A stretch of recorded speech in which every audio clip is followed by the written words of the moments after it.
Town of Brindlewood Bay. Established in 1801 by a few wealthy pioneers from Maine and New York, the most notable of which were the Hawthorne family, the Krause family, and the Hapsbury family. In 1828, the small town of Mucky Point was formed by Alastair Deschênes and Tim Brown after a bout of infighting between the residents of Brindlewood Bay, believed to be religious in nature, jokingly referred to as the Schism by residents of Brindlewood Bay. In 1840, a road is cleared and paved, connecting Mucky Point, the local town Faversham, Brindlewood Bay, and Boston. Brindlewood Bay has a slight population boom over the next decade as whaling and fishery exports increase greatly. 1860. Industrialization is mostly rejected by the residents of Brindlewood Bay, who prefer to retain a quaint and old-fashioned lifestyle. Export slows down while Faversham grows large, tourism declines. A few families retain great wealth while the majority of the town is left in squalor, fighting for work on the docks while a few industrious citizens begin mining the nearby quarry unsuccessfully. 1869. James Prescott arrives in Brindlewood Bay with his family and enough wealth to rival the original family, the Hawthorns. He begins buying up property and boats from eager owners, barely scraping by in the fishing industry. The general quality of life in Brindlewood Bay increases, though wealth stays the same. Prescott uses his business connections from all over the world to increase his personal wealth while the town remains stagnant. He and Jeremiah Hawthorne, the recent heir to the Hawthorne fortune, become fast friends. 1877. Construction of the Deep River begins, almost completely financed by James Prescott and owned by Jeremiah Hawthorne. A marketing campaign is enacted by the Hawthorns and the Krause families, the Krause having ties to the Navy and newspaper connections in New York and Boston. And the Deep River is nationally hailed as the greatest feat in modern engineering, with claims that it'll be the catalyst for the town's rebirth. A man named Rudyard Bingham is brought from California to captain the ship, a personal friend of the Hawthorne families.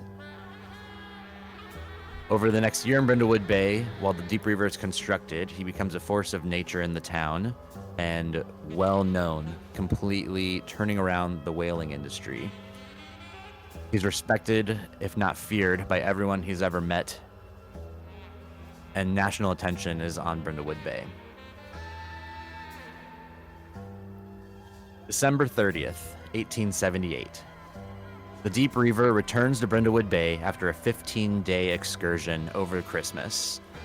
It is completely undamaged, but 2 crewmen have been declared lost at sea, and they've brought back a haul like nothing seen before. We open at the Bower Parish.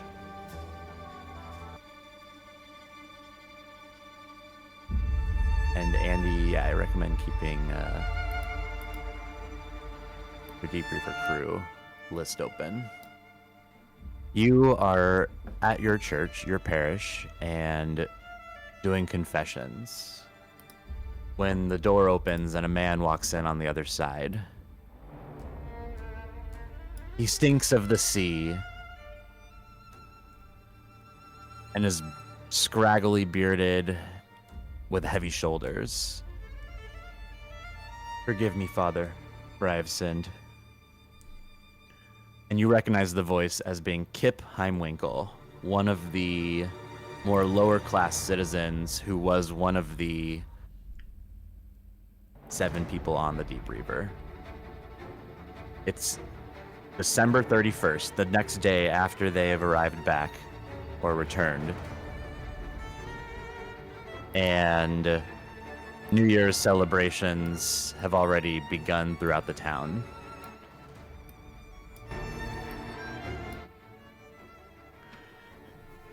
He's just come into the confessional. Yes, he walks in, he sits down, and he says, "Forgive me, Father, for I have sinned." May God, who has enlightened every heart, help you to know your sins and trust in his mercy. What troubles you?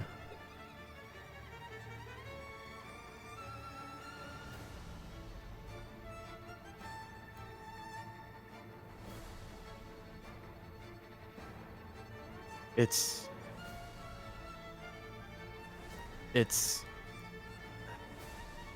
I didn't mean to.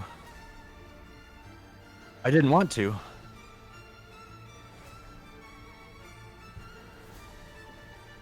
What has happened? Father. It was on Christmas Day, out there on the water. It was snowing. It was so beautiful. But it was like nothing I'd ever seen. The sky, and you see him, he's like looking up off into the distance, his eyes wide, and he's like staring off into space, but he has this look of just fear on his face, and he starts to breathe heavily, almost hyperventilating.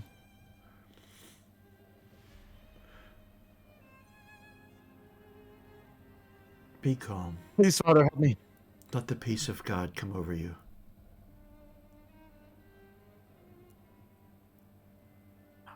I fear there is no God anymore. In dark times, it can seem that way, but he is always there.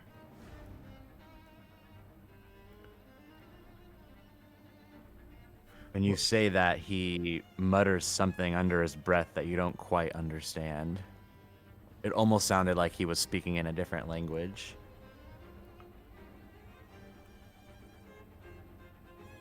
Prescott knew. He knew exactly what we were doing out there. They all knew. I didn't mean to. I didn't want to. I had to. You understand? I'm forgiven, yes? Please, Father, forgive me. What is it that happened? I don't...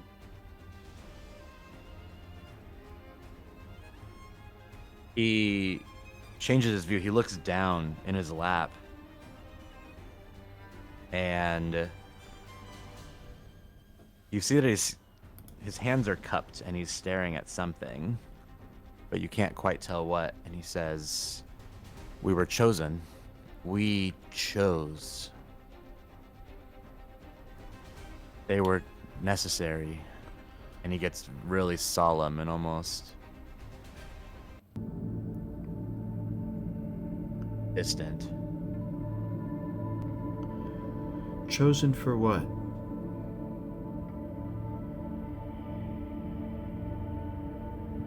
He goes, kind of like takes a gasp.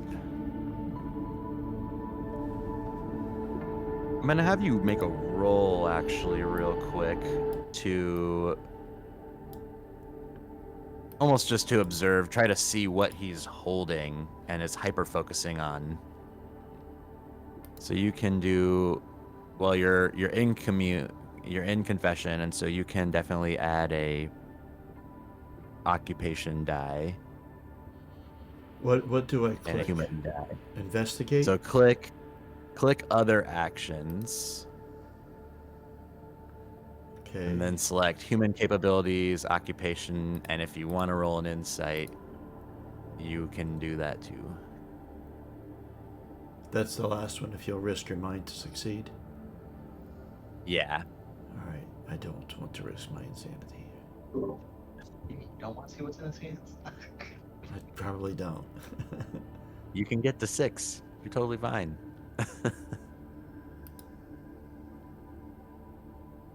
You got a 5. And make it something extra? Is it like a stunt? It just means I give you more information, basically. Oh, okay. It was... Yeah, it's... And then if you roll the highest, you get something otherworldly as well.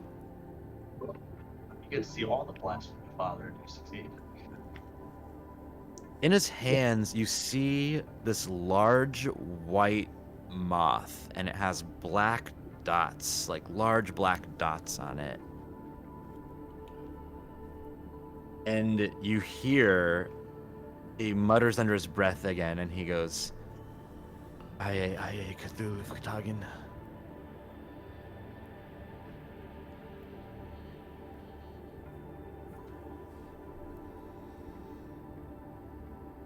What is your sin? What do you feel you have sinned? He jolts up as you say this. Do you hear it, Father? Do you hear the call? Aye, Cthulhu Dark. I hear And he nothing. runs. What? He runs out of confessional, just bursts through the door, flees from you. I grasp my rosary, and then I step out of the confessional. Turner, you are walking into the parish as Kip Heimwinkel just runs past you and practically knocks you over almost and runs out of the church. And you see the father step out of the other side of confessional. Oh, don't you worry, Kip. I'll be with you later. Then I walk in. How close is Turner? 2, 3, 5 feet. Oh. Just like pretty close to you. Yeah. Which way did he run? Turner would turn around and look which way he ran real quick. You see him running off towards the fish market area.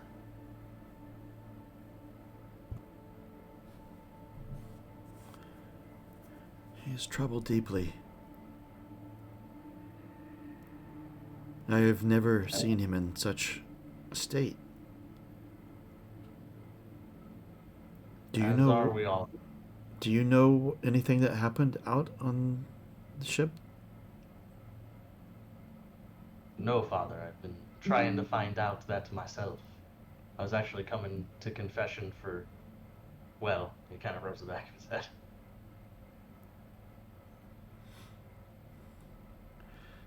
And I stare out the door for a little bit longer, then I come back to my senses. Oh, yes, of course, forgive me. And I step back into the confessional.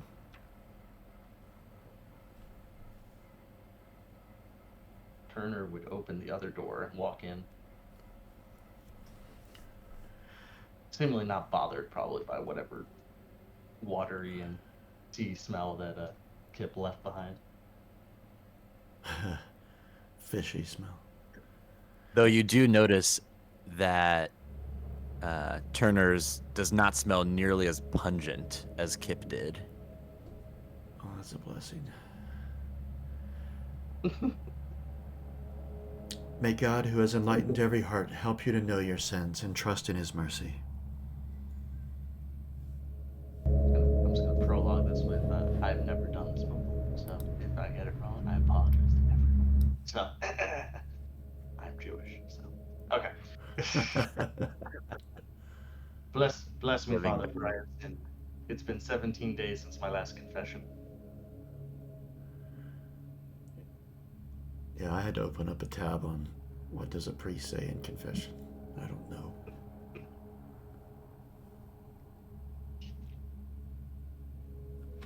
So he starts with that. Tell me, what troubles you? Well, Father, I ask forgiveness for not what I have done, but what I'm afraid I'll do.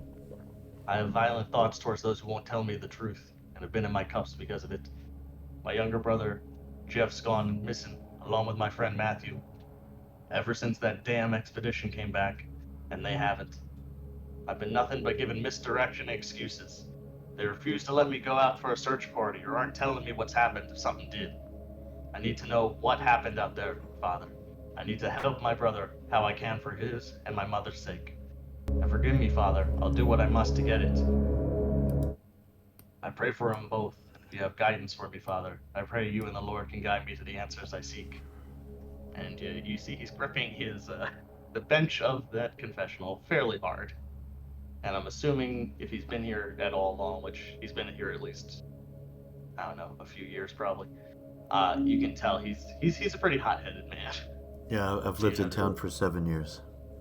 Yeah. So, Okay, do I know these events, this expedition, Unicorn? Oh yeah, it's been the talk of the town, it's been the talk of the nation. So what happened was just before Christmas essentially, there was a bunch of reporters even from all over the country who had come to Brindlewood Bay, but then they all left when the Deep Reaver put on, except for one reporter has stayed around and is still in town, kind of waiting for it to come back. And it just came back the day before New Year's Eve, and today is New Year's Eve, and And the two are missing. All right. two were missing exactly. and Jeff Miller is Turner's half brother, as you would know, All right. and Matthew's. Well, it is normal for emotions to rise to extremes in these events. And pursuing something in anger rarely generates good results. Now, they've only just arrived, and perhaps when the authorities have had a little bit more of an investigation, they may open up to a search party. That would help, would it not, for you to go and look for them yourself? But the more they delay, the less chance there is of finding them, Father. I'd set out right away, but they won't tell me what happened or where they went missing.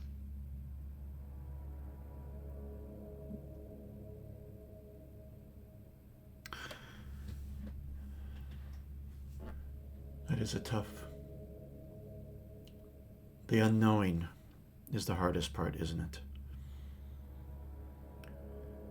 Well, I'd say so if not for the lion, Father. And while anger might not have gotten things out of people, sometimes beatings do. Kind of cries, Knuckles.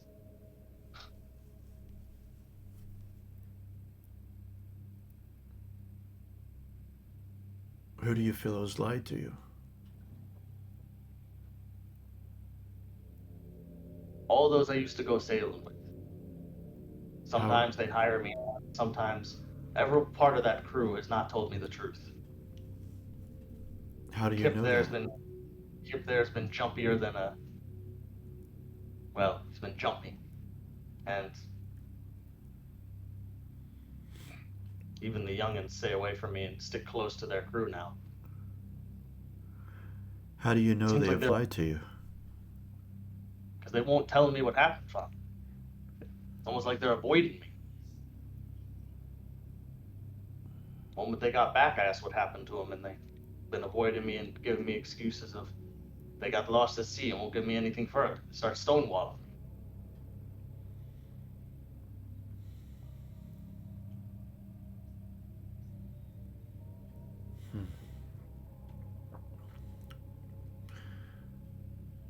I would not advise to pursue this with violence. Well, Father, they give me what I need.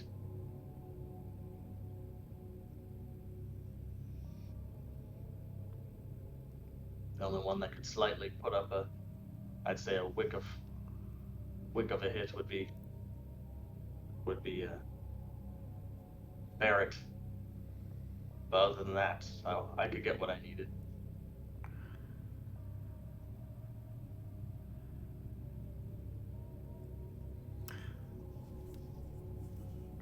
I don't think he made a separate one for him. So Barrett is under at 18 Kraus, just so you know. His bodyguard. Who is, sorry? It's under Eddington Kraus, the first May. He has a bodyguard. So that's basically who I'm saying could probably only put up a wick of a fight against. Oh, I see, me. I see, I see.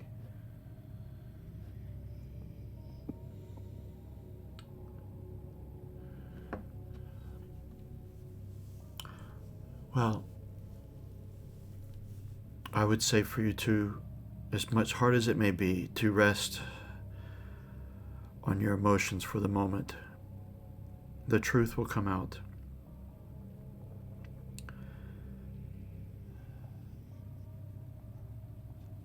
What when I see me poor brother's corpse wash up on the shore, Father? Next time coming in here for last rites. It's only been a day. Perhaps they were lost at sea on a rowboat. Perhaps, Father, but I ask you, have you ever been lost at sea? No, I've always been on land. No food, no water, just floating out there, aimlessly. Lucky if you got oars, at least you can go in its direction.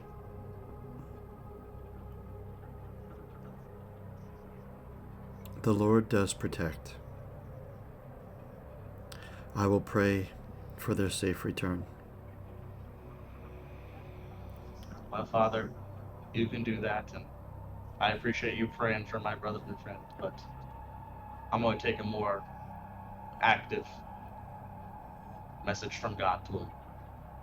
And Turner kind of nods and does his crossing of his chest and his head, and then goes to leave the confessional real quick. Strangely enough, in direction of the fish market.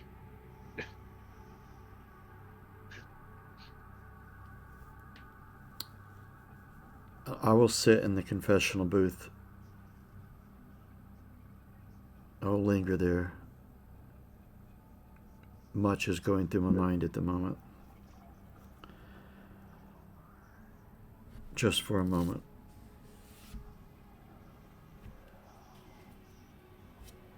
And then I will come out.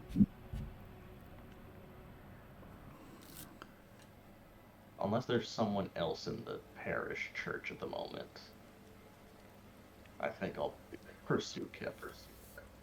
It would have been empty. Okay. Then I will pursue Kip.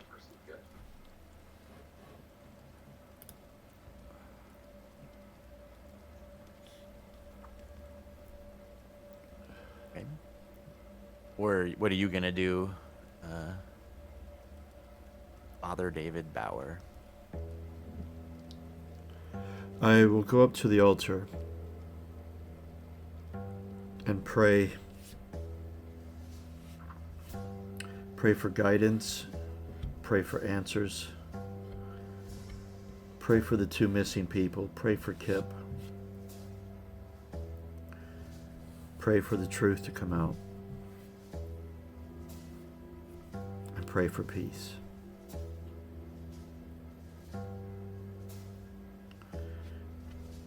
Which will take me a little bit of time, but when I'm finished with that, then I will grab... What time of the year is it, by the way? It's Christmas time. Oh, of course, you So said it this. is. God. Actually, it is actually a bit. There's snow up on the cliff sides, but you're just getting a damp rain at the moment. Well, I will grab my overcoat and a hat. I don't know if umbrellas existed this time. I cannot remember. I guess they did. Sure, in some form. And I wanted to make my way down to the docks. Specifically to the Deep River area. But I want to keep my eye out for people. Especially sailors and crew.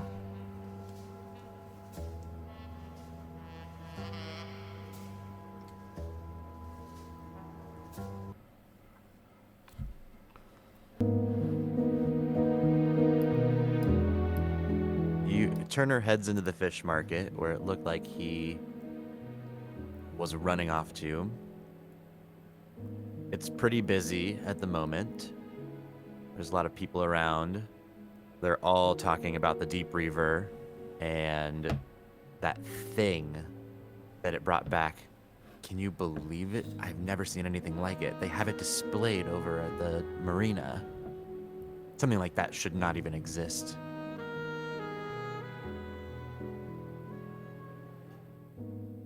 You're hearing a lot of talk about this weird creature that was brought back by the Deep River.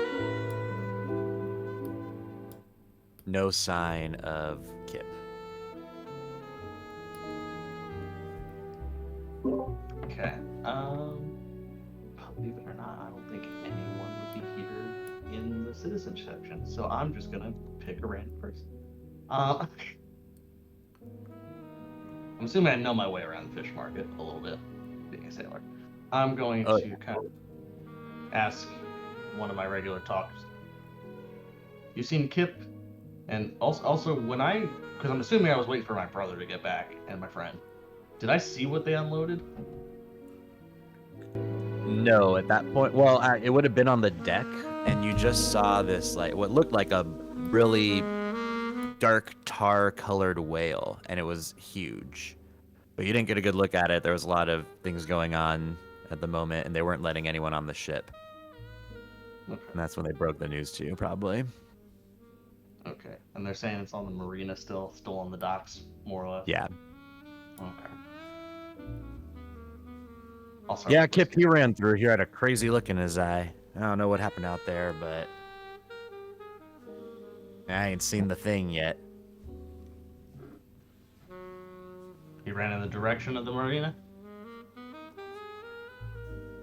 I couldn't tell. He went that way, and he points off it would essentially be towards the water, yeah.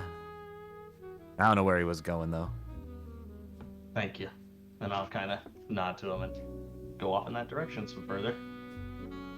Kind of doing the same as I go, appropriately. I'm not asking every stall, but, kind of go a block and a half, still Sure. going the right direction.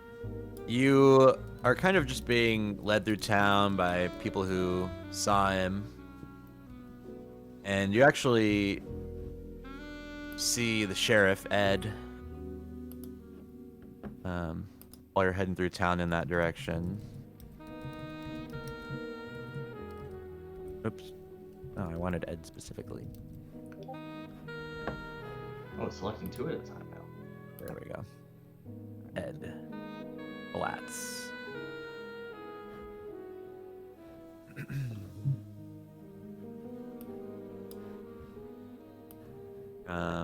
You don't really see anyone else you are friendly with or regularly recognize. And you are eventually guided towards the marina as well. Okay. You come on a scene of just hecticness. There's a crowd, there's yelling, and you see up on a quickly built scaffolding, they have this whale. And it's like nothing you've ever seen before. It has long black tentacles just dangling dead alongside of it. It doesn't appear to have any eyes. It appears almost misshapen. And it has rows of black, oily teeth. And the stench at the marina is almost overpowering even to it. It's not like any kind of dead fish smell you've ever inhaled. It is so much worse. And you also see that... Oh, what'd you say? I was saying, I'm assuming some of that overwhelming stench was what was trailing on Kip there. Similar. Even worse than that, yeah. But you do notice a similarity between the smells. And they are currently dismantling the Deep Reaver. There's a whole crew. They're tearing it apart. Like taking everything off it, or like literally like trying to strip the ship bare? They are stripping the ship bare completely. It is being destroyed practically, but very methodically and systematically by a crew. Oh, okay. I know it's a fairly new ship. Would I know that to be normal? No, so the whole thing was promoted as the Deep Reaver's first outing, and that it would be the head of the fleet of Brindlewood Bay for the foreseeable future. And now they're destroying it. essentially. It looks like it's being completely decommissioned right in front of you. And they're Okay. like halfway done already. It looks like they've been doing it overnight even. Kraus and Barrett are there directing the operation. Kraus and Barrett. Well, seeing that, I mean, I'm an experienced sailor. I kind of assumed in sailor was fisherman and whaler. I'm just assuming. Can I observe this fish thing closer? Like, I mean, obviously, yeah. different about it, but I mean, maybe glean. You can definitely like push through the crowd and get up close to it. Yeah. I will do so. There are a few like burly men in dark suits that you recognize as people who work for Eddington Kraus, and they're kind of just keeping people at a slight distance from the scaffolding. It's also like 4 feet in the air on this platform basically, and it's just massive.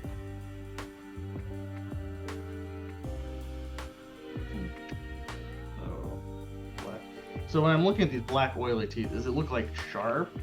Like, I mean, like because a whale has like the weird situation where they got like bristles and stuff. So this thing. These look like shark teeth. And there's 6 rows of them. And you have to cover your face even with a cloth or your shirt arm, and you get this close to it. The stench is overwhelming and overpowering. And you also gain an insight just from being this close to it. Or you make an insight roll, sorry. Oh, okay. Insight roll.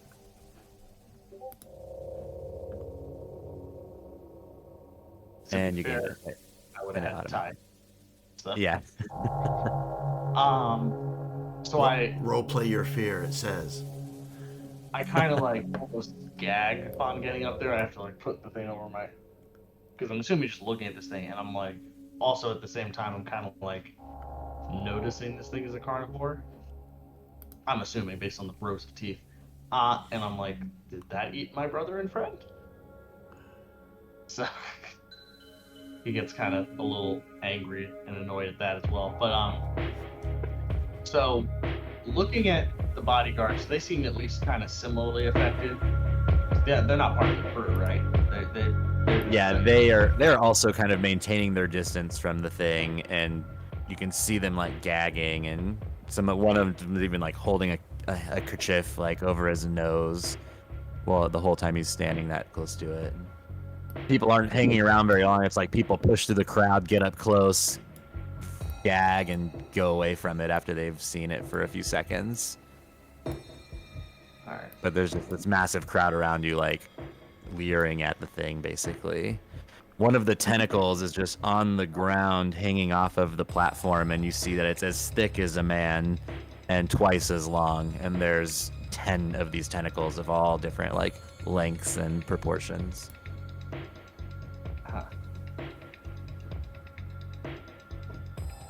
Okay.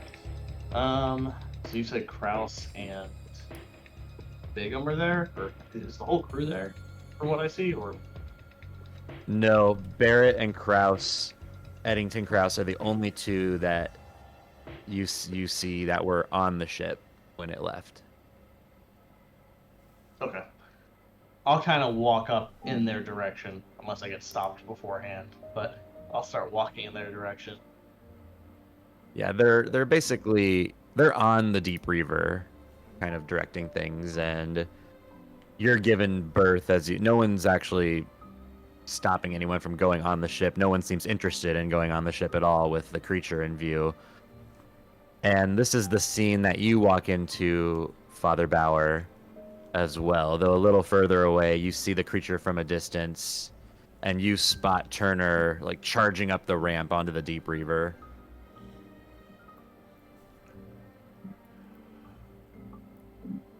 I'll pause. to take in the sights, what's going on here.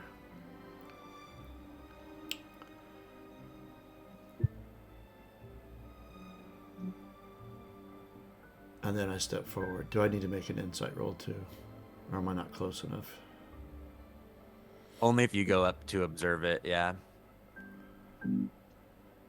From your distance, it just looks like a black colored whale. So is the captain? Do I know the captain, Rudyard Bingham? He would have come to church somewhat regularly, yes, and he is not anywhere in sight. We'll also note that it's probably like just middle of the day, and it's still raining. And I see Kraus. Yep, you see Turner charging up to Kraus and his bodyguard on the ship. And that is where I will head. Okay, Turner, he's kind of like sideways facing you, but he's moving around a lot. He's like yelling at people. Barrett's just walking around coolly with his hands in his pockets, like overseeing, not saying anything. But Kraus is kind of blustery and kind of show off and set himself as like the one in charge, but doesn't notice you at all. Well, Turner's gonna make himself be known. He goes, Kraus, where's my brother? And he starts walking up all fast. Is that what got him? And I just walking real fast towards him. He turns as he sees you, and you see him roll his eyes a little. And Barrett appears out of nowhere and steps in between you, like right before you get up in Kraus's face. Puts his hand on your chest, and you see one of his other arm kind of goes into his jacket pocket a little, and seems to be just resting casually on his hip. Calm down, Turner. Calm down. Get out of here. We told you already what happened. Get off me, Barrett. I kind of move my hand. Otherwise, you'll get a hit. And then kind of, now. Yes, I didn't see that, though. You're going to cut it open? Is that where they are? Klaus and Barrett kind of make eye contact, and he says, "Listen, Turner, I'm sorry about your brother. I really am. He was a good man. That thing over there, it didn't eat your brother. He slipped and fell in the storm. We hadn't even encountered the creature yet. And that's the honest to God truth." And you just left him. That's great. That's great. Now, we allowed to go into the area you searched? I want to get a search party going, but apparently that's not allowed for some reason. There's too much going on. I'm sorry. All right. If you want to get a search party, you're gonna have to talk to Hawthorne. And what's this with you dismantling your own ship? Thought it was supposed to make more than one voyage. Casting off and everything. Breaking into the bottle, everything. And now you're breaking it down? Barrett says, "This ain't none of your business, boy. It's above your pay grade. It doesn't concern you. Now get out of here." Oh. And you're gonna make me there? Right about that is when the father walks up, and the Kraus sees you, and he like takes a deep breath and kind of shakes his head side to side. It looks a little exasperated that you're here now. And Barrett like kind of steps away from Turner and gives you a head nod and makes the sign of the cross. "Hail, Father, what brings you to the docks?" What time of day is it, first of all? Like noon. Okay. Good afternoon, gentlemen. The missing crewmen are on my mind. And if they have come to ill, I would come here to pray for them. and if need be, perform last rites. Turner clenches his fists. Rouse says, while I appreciate your concern and sentiment, Father, we're a little busy here, and it's not the safest place. As you can see, there's quite a bit going on, and even a couple sailors are just pushing past you, carrying boards, and there's sound of sawing, and it's very loud, and they're just completely dismantling the ship right in front of you. I wouldn't want you to get hurt, Father. Why don't you go see our catch? Go admire the creature we've brought back. You might want to bring a bucket, Father, if you're going to do that. Well, Turner said.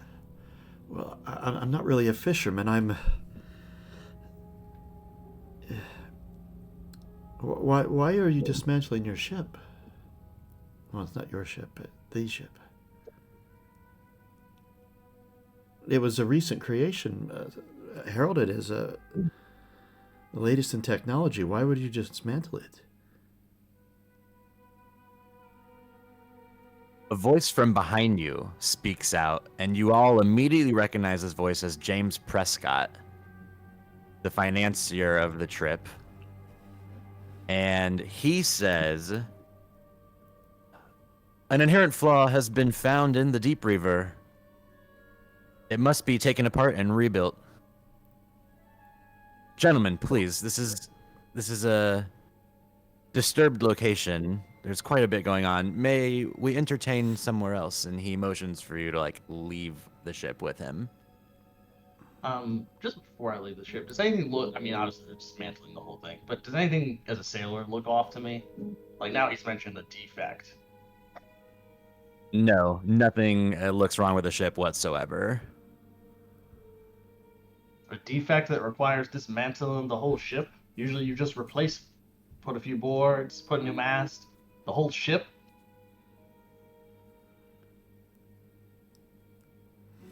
Mr. O'Neill, I am no engineer. I merely take the word of my advisors and do what I believe needs to be done. Now, if you will please. What non-villain advisor advised you of this?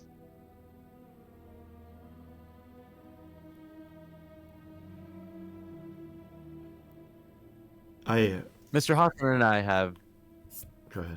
hired the best contractors in the country.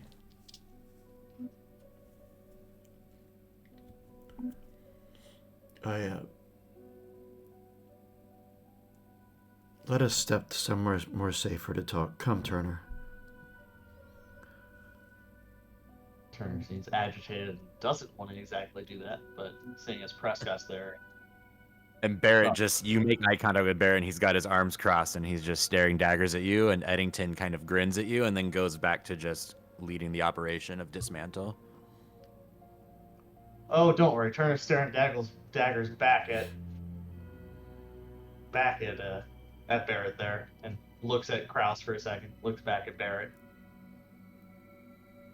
Now I'm assuming I generally know how this, because if my specialty is boxing, so I'm assuming I keep my wits sharp in that arena. Do I know kind of how Barrett is in that fighting sense? Or what his usual styles are, or because he kept it handed, but so he's gonna draw a pistol on me, or does he fight hand to hand, or what's this? Yeah, he would probably not hesitate to draw a knife on you when you least expect it, or shoot you in the back. Okay.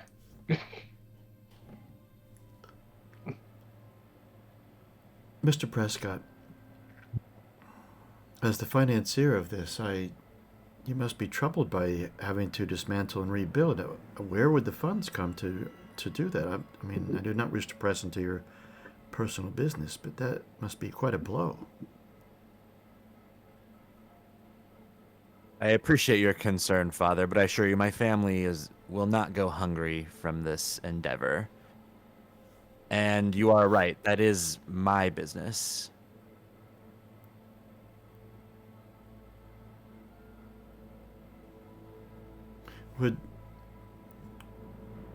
As the financier, would there be any sort of funding for a search party for the two missing crewmen? The families, if the crewmen have come to ill, the families will want closure. As you can understand, I trust.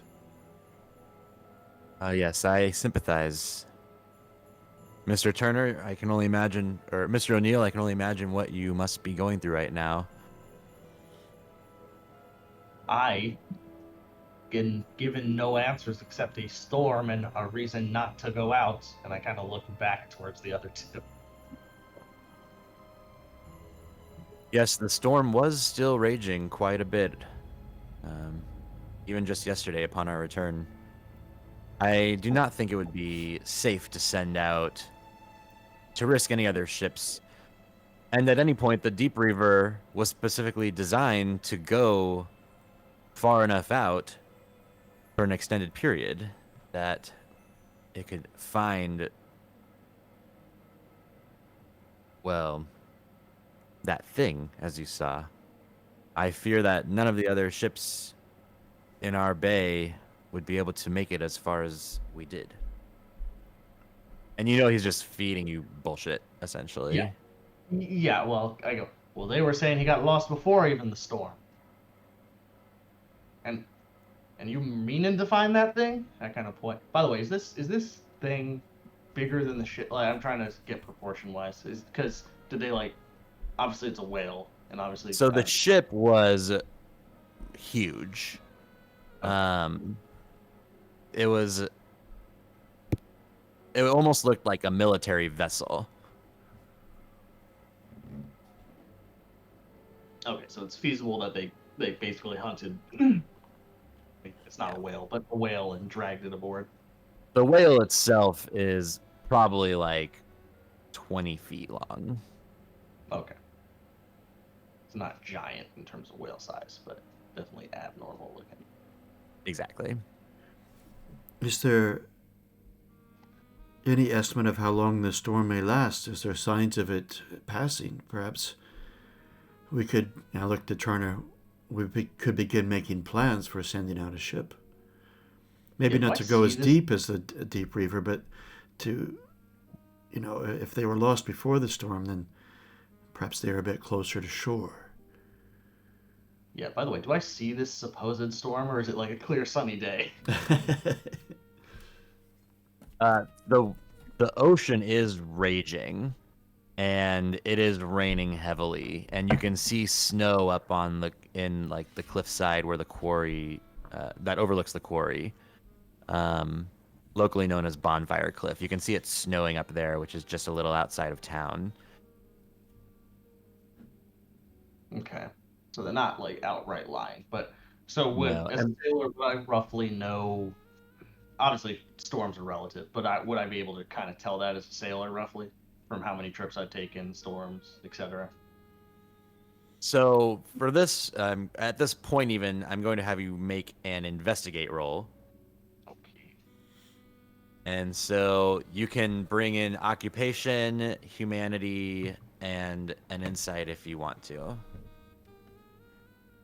And if you bring in insight, is it risk increasing insight? Yes. Yeah, you have to roll under, otherwise it goes up. And once you reach 5, you gotta suppress, otherwise you start going insane. Well, you are insane at that point. You go insane at 6. Yeah. I feel like this is Turner's kind of style, so we're gonna try it and see where we get. Oh, although I guess I get.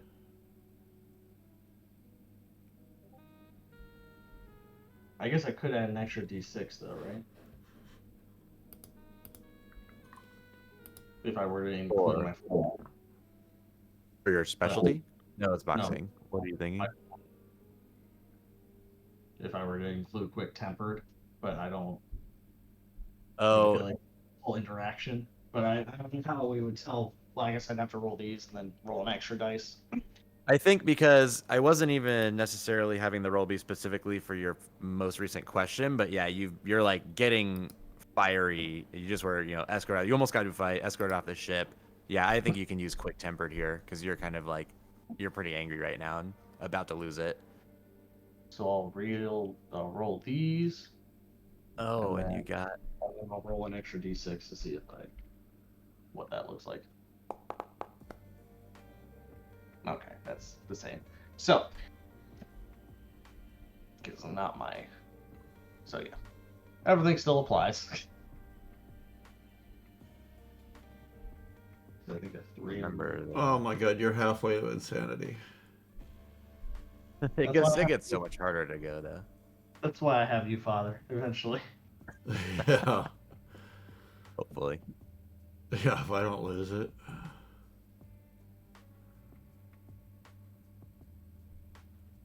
I think once we get to 5, we can start suppressing it, though. So I'm just getting us to 5, just so we can start lowering it if we need to. See, have it in hand. I'm wondering if I'm. It says you're revealed some horror behind the universe. Is that because you gained insight? I gained insight, yes, because I rolled a 3, which is not a 2 or below. Oh no, okay, I see. Because you roll the investigate first, and then you roll the insight roll to see if you, because basically I get revealed potentially things. I think. Let me see, because You got bare minimum, but then I think because you gained insight, it wants you. Interesting. Yeah, I have to look in the core book because I don't have that typed up. Yeah. Now I'll roll insight roll. I made it though. I learned think it something. automatically. Oh, it didn't automatically do it, did it? No, it didn't. It just kind of asked me to do it. Yeah, there we go. And make an actual insight roll. Okay, cool. That's cool. Hey, and you're holding it together.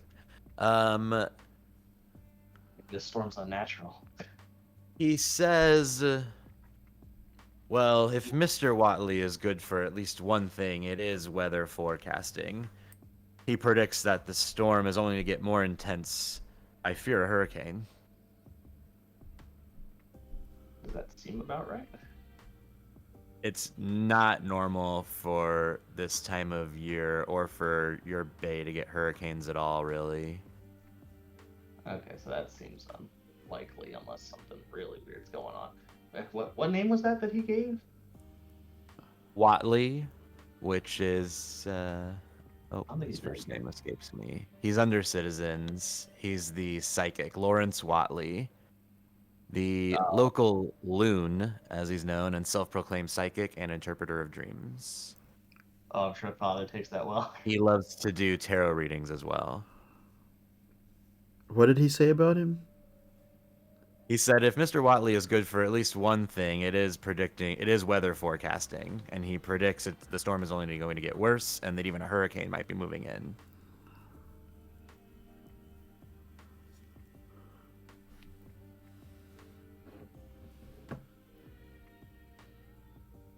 Hurricane? He takes you. Oh, you're just continuing. He seems to be leading you, just down to the road, and they walk up to a large carriage, a horse-drawn carriage, and he says, I guess he doesn't say anything. They'll continue conversation. You ask him about a hurricane. I'll say, well, just as an off note, before I leave the ship, I spit in the two's direction, and then I kind of, and then I go, a hurricane in the bay here, and it's almost incredulous, almost upon laughing, in non-belief at that. He shrugged his shoulders. Mr. Watley has never been wrong before. Do I know that generally to be true? I mean, I know our general consensus of him so far is shyster, but based on You wouldn't really know. Okay. I guess it could be up to you. How well do you think you would know Watley? Would he be in your social circle at all? I feel like I'd hear about him because I'm assuming some of the more superstitious sailors would go to him, but I probably wouldn't outright go to him myself, if that makes sense. Mm-hmm. So you wouldn't know.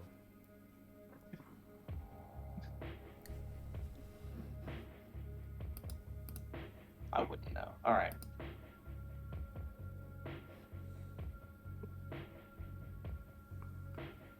And so he's taken off then, Prescott? No, he's kind of politely just talking with you about the situation, and then if you had any other, when you're out of questions, would your ship not have been able to go out and withstand the storm? I mean, I'm assuming like obviously smaller boats are not going to do well in the storm, but that boat probably would have been fine. I mean, maybe a hurricane would have taken it out, but you know what I'm saying? Like it's, I do believe that had something to do with the fatal fly I mentioned previously. which would have been, I am no boatman. Rudyard Rudyard said it was not repairable, and I briefly consulted our engineers from the east, and they agreed. well, Where would Rudkid perhaps be now? Do you know, Mr. Prescott?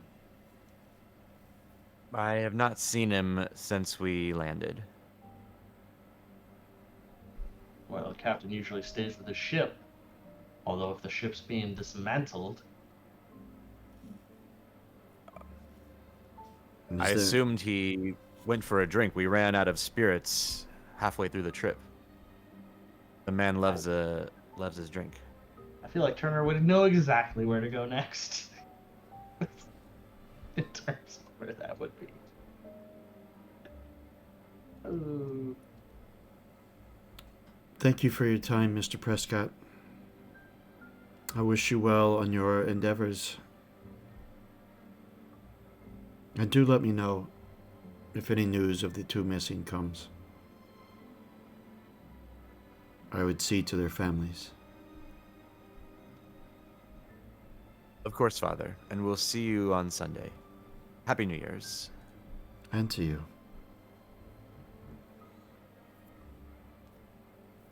Does he go? Yep, he'll get on in his carriage and be driven off. Turner. Turner kind of gives a grunt of exasperation and kicks at the ground. See what I mean, Father? Non-answers. I agree. They seem to be hiding something. But looking at our situation, with the weather as it is and the lack of a ship, we cannot go out and hunt. Or you cannot. I am not a sailor, but it seems to me we could learn a great deal here on land. I propose that we find and question all the members of the crew. I mean, you haven't spoken to all of them, and I definitely have not. The ones we have spoken to have been very tight-lipped, but we haven't seen the captain. Someone in the crew may have more to say, but getting them isolated might be the way. If they're together, if they're anywhere near Krause or Barrett, no one's going to say a thing. Well, they'll say it, Father. But you're right. If I can get Kip alone, he's more likely to stutter out something. I don't know about Bigham. He's set in his ways.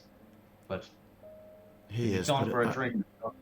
I may think I have know a where he- Really? Well, would I know that as well? I probably know where people go to get sauced up. The Seaside Inn is the local tavern that sailors usually go to. Not the sort of place the priest goes, but It's definitely a place Turner goes.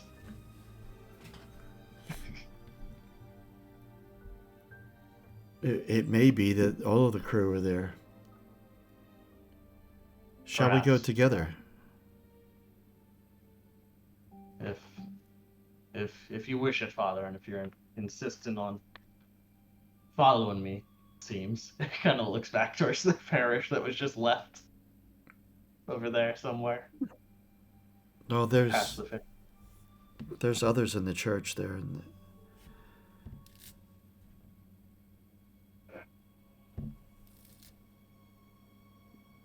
But you seem to be better with getting information out of some of these folks. I do hear their confessions.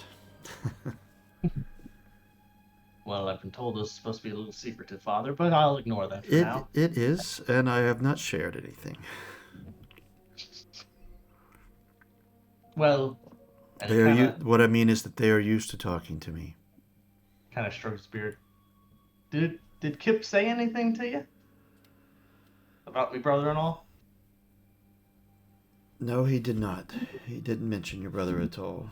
Beyond that, I'm afraid I must. It was more of a mystery, really. I wouldn't have anything much to say anyhow. Well, if it's a matter of translating, Father, I can maybe fill you in on a few fishing terms, sailor talk and all, if he was using some of it. He wasn't. He wasn't making much sense at all, to be honest. But I guess this is what has led me to pursue this because, well, you saw as he left, emotion had overtaken him. We actually never finished the confessional. Well, I suppose neither did I. Apologize, Father. Kind of.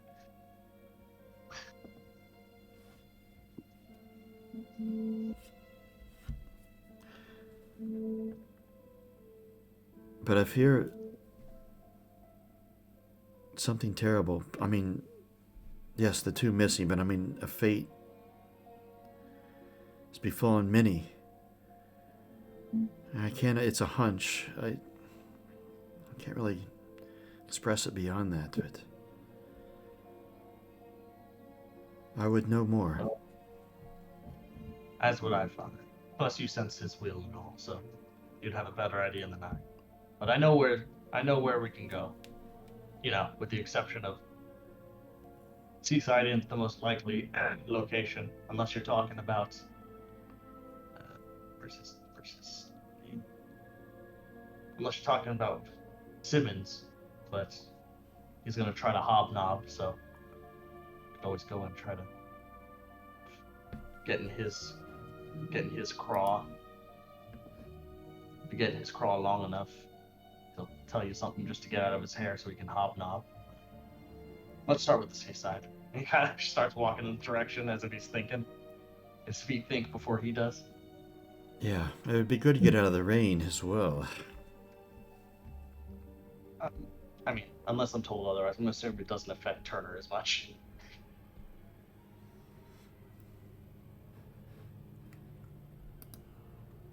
You get to the seaside,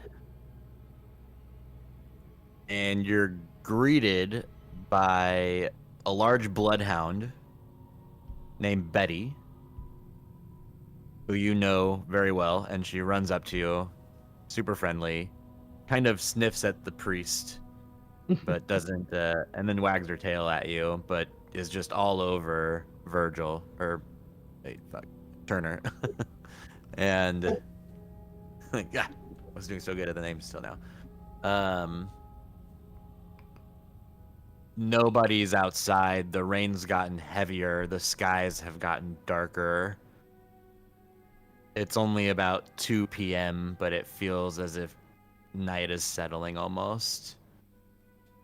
And you walk inside, and it's loud and warm, and there's people drinking, and it's an excited atmosphere. It's the New Year's.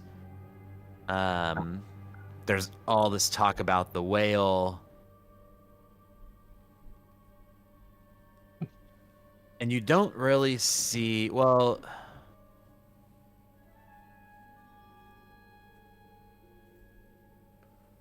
you see, you're kind of moving through the crowd, heading towards the bar, and you see John Langmore, who was one of the deckhands on the Deep Reaver. John is a young 17-year-old kid who is just always has a big grin on his face. He's overly excited all the time, very eager, and an extremely talented young sailor. You see him sitting at the bar alone, almost with this like space around him. No one is even near him or seems to know he's there or realize he's there, and he just looks so depressed and kind of downtrodden and staring into his beer that's half drunk and just not even moving. Alright. Before entering, I go, "Hello, Betty," and I kind of pet her at the risk of smelling like wet dog. And I'm assuming I have some sort of food stuff on me, and I'll give her a little bit of that.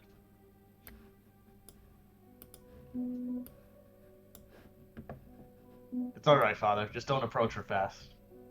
Gets nippy at, well, nipped sailors. And he kind of chuckles.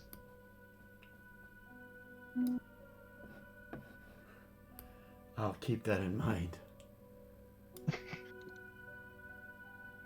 And then he walks into the bar and sees John Langmore. And I'm just going to say, the father could probably tell. It's almost as if now he's caught sight of a crewman and no longer sees anyone else in the bar. Yeah. Heading right towards. Shouldering people on the way. Yeah. Well, I've got my sea legs, so I'm assuming Turner can actually kind of weave through the crowd. Meanwhile, people to the I'm side. taking my time getting through it. I was like, pardon me, excuse me. Pardon, oh, yes, sir. Pardon me. Oh, my, you're huge. Pardon me. And I'll kind of immediately get up to John, and even though he's spaced out and zoned out, I'll hit him in the back a little bit. Hey there, John. And I'll kind of sit at the stool next to him and tap on the bar for a drink for myself. Now, He snaps out of it. Oh, Turner.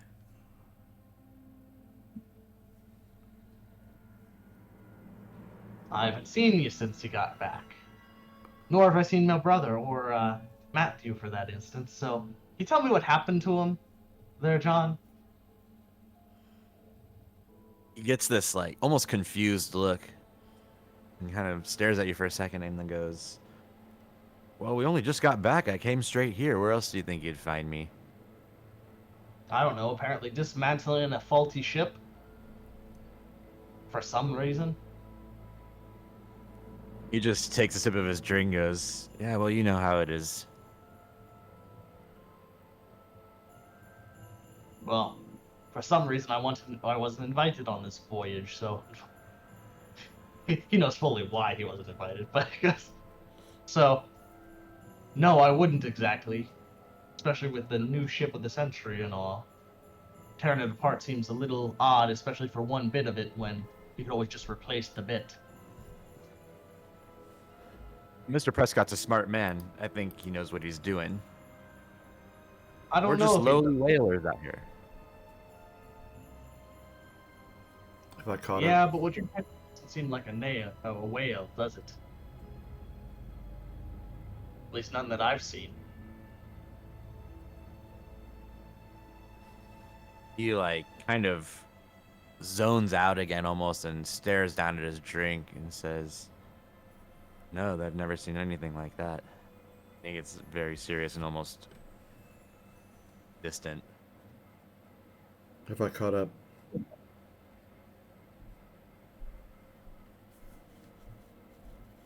I'm almost curious how you caught the thing, with how it looks.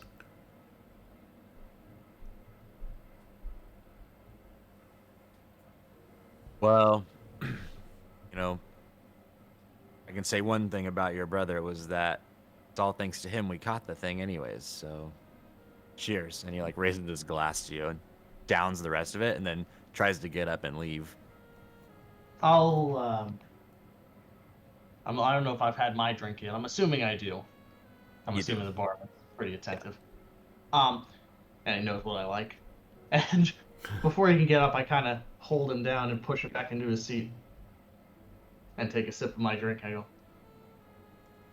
now you're going to need to be explaining that, lad, because what I was told was he didn't even make it to the creature. So now I think we need to get our stories straight here.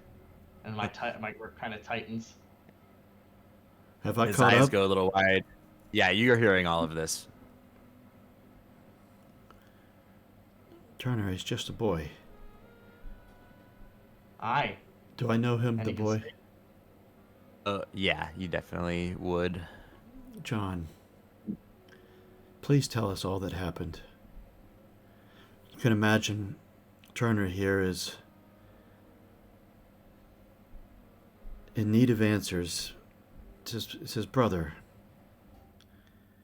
And he's not getting any answers from the first mate or Mr. Prescott. You were there. Tell us everything that happened. Look, Turner. He kind of looks back. He looks at you both for a few seconds each, like holding eye contact. Look, Turner, I know what it's like, right? I lost my father out there. These things happen. We're sailors. We deal with it. We found the thing in the storm.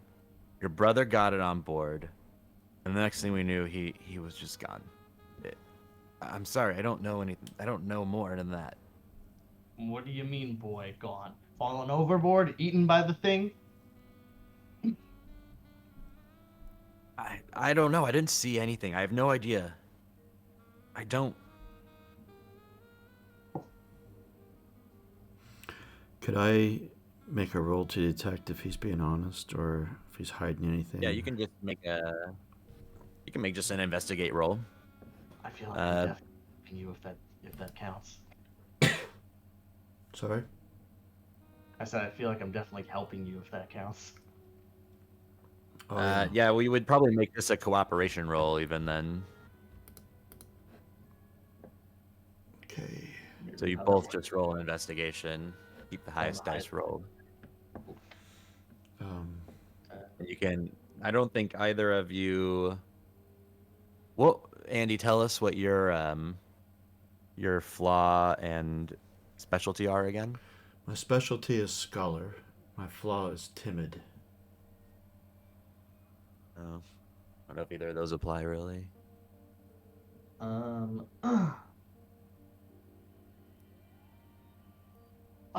that's cool. But well, that's a question I need to ask now. When it says +1 dice modifier for your personality, does that add one to the dice or does it add an extra dice? I think it's always just adds an extra dice. Okay. Oh. Okay, yeah. I think that's just the general rule is that it's always just increasing a dice. And Your dice pool. yeah, this isn't within my occupational expertise. Because that was within personality, what I was reading. So if I were to roll investigate, that would be. So My my occupational human- expertise I put as like scholar, and this wouldn't really apply in this, so I just got a single die roll. Probably not, yeah. Hey, Do I want to risk my sanity again? Why not? got a 5 though. And then I get. So I'm gonna say this definitely is quick-tempered of me, and also that it's probably. I don't know. Would it fall in? Do you think it would fall in line with my steadfastness for my personality? I mean, it is kind of. Yeah, probably. All right. Whoa. And then here, roll another d6 for the flaw. Oh, shit. No. Roll another d6 for my personality. Okay, so I got rid of those. Or well, I got rid of. Now we need to do math. You just So- roll a 5 basically. Yeah. Well, yeah, because I got rid of the other 6. So I got Yeah. 2 5s. You were so close. And it says so yeah, if I time my and probably make an insight roll. So do you decide now? So What? How? time- What? Can you guys explain how I this don't rolling think works? there's- Because I don't understand what's going on. So the first D6 was his flaw, and because it was his flaw, it cancels itself out and the next highest dice, so he loses both of his 6s, which is kind of hilarious.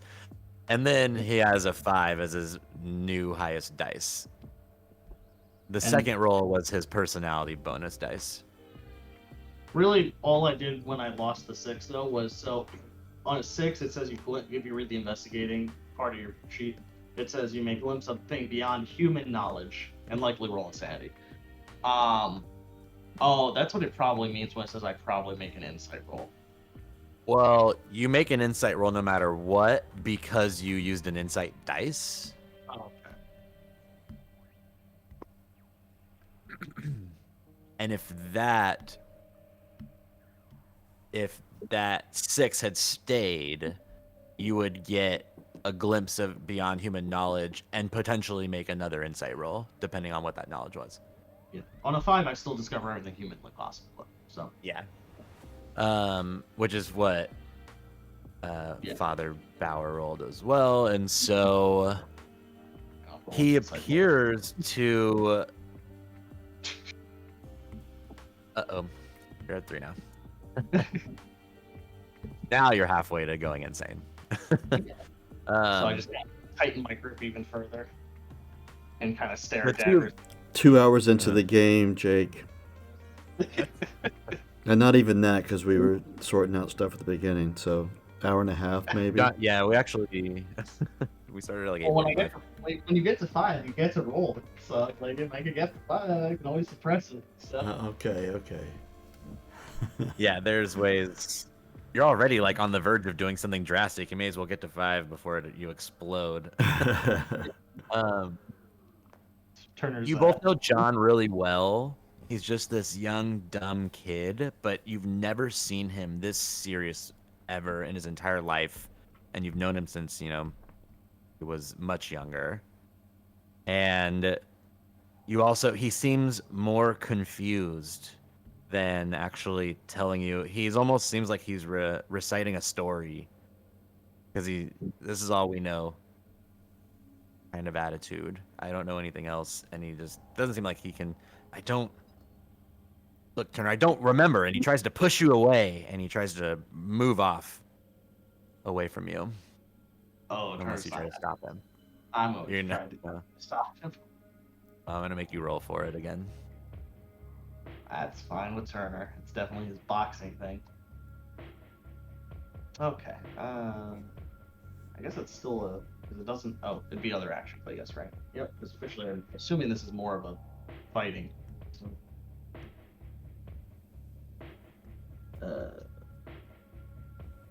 he will use a matched die roll or harmless. See harm. Roll a d6. If you roll higher. Okay.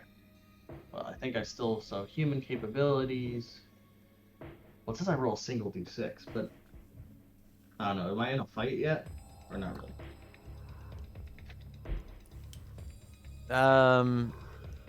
No, it's just more of like trying to stop him from leaving. Okay. I'll not risk my sanity this time. I'll be nice. I'll try to keep it under for sakes. But it is in my occupational expertise. I'd say it's still definitely well. Does it state that I have to roll my flaw at the same time? You just choose. Well, we just as a group essentially. Anyone can be like your flaw applies here. Oh. Well, you guys can determine if quick temperate applies here. I'm gonna say it. I would say it does. Right. I'll roll You're these. getting more and more aggressive with him every time he tries to leave. So here's the normal roll, and then I gotta roll. The first one's for flaw, and the second one's for personality.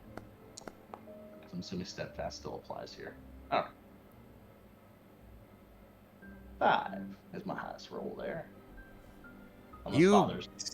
You grab him, and there's just this crowd. You're more in the crowd now. There's people. They're partying. Everyone's drinking and excited. The Deep Reaver came back, and he spins around and he punches you in the face. And so you need to actually roll harm now. So you can just roll. When you're attacked or have risked harm, roll 1d6. If you roll, just roll a 1d6. If you roll high, your tenant roll.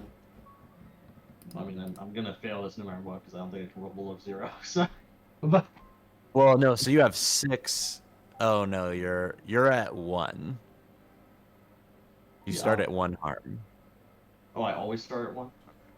Yeah, everyone's at 1. Where is that recorded on? There's nothing on the character sheet for that. It's not, but I'm actually trying to. Oh, I didn't mean to pop it out. I want to show it to players. I printed the Cthulhu Dark sheet out. That's what I did. So that's what. Did that pop up for you, Andy? Yeah. Oh, yeah, I see it. Okay. Yeah, it's in the handout you put out.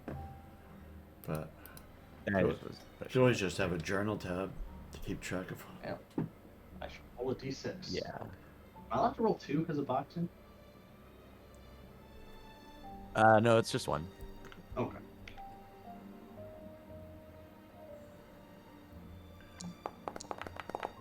Basically, everything you do adds at least one. Ouch. You know, so it's much expecting the young landlord to punch me in the face. So.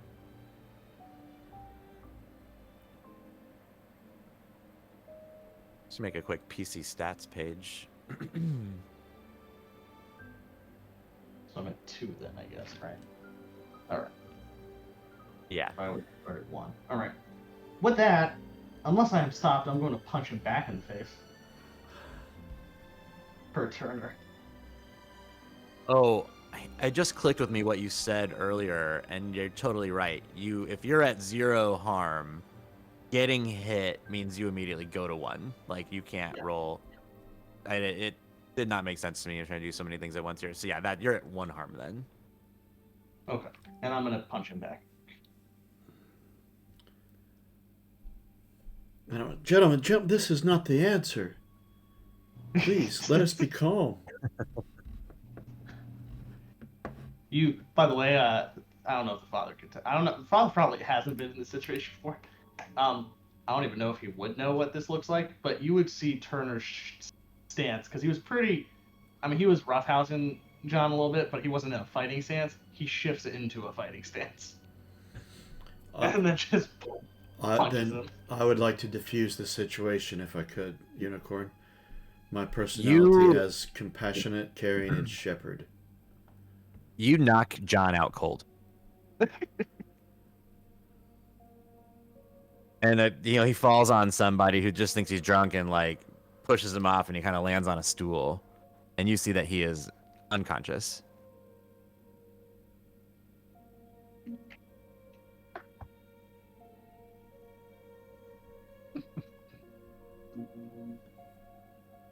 I sigh. Oh dear. And I look at Turner and he's just a boy. And Sorry, Father. He threw the first punch. You know the rules. Not my fault. He can't. I know he did, but he's clearly undergone some trauma as well. He's not himself. And I kneel down, try to comfort the boy, and hold his head up. Could have just talked. I shrug and take another sip of my drink. And then, you know what? I feel like we're in this situation. Is all I have at my disposal here in terms of drinks alcohol? Or did they leave water out somewhere? There would probably be just like a water bowl that people used. Okay. I pick that up and I kind of throw it in his face. All right, he comes to a little.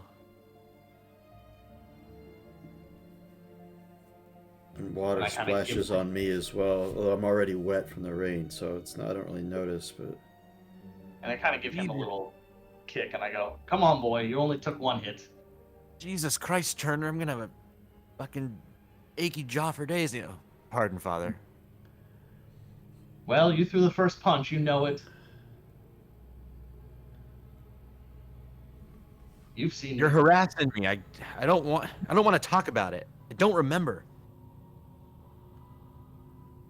Well, that hit knock anything loose at least? I kind of half joke. Told you what happened. All right.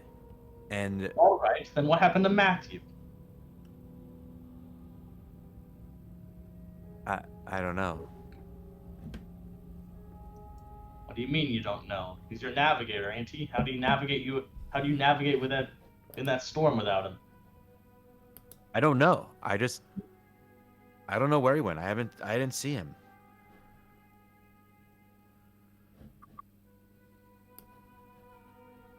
What'd they have you do, boy? Scrub below deck? Didn't see nothing? Hear nothing?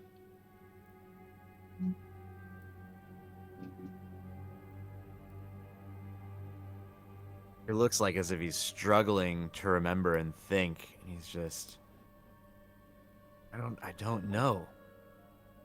It's By all the a way, blank. does he also smell horrible? No. Okay.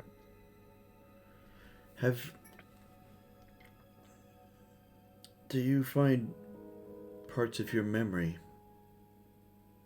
like just missing inexplicably? Is this normal?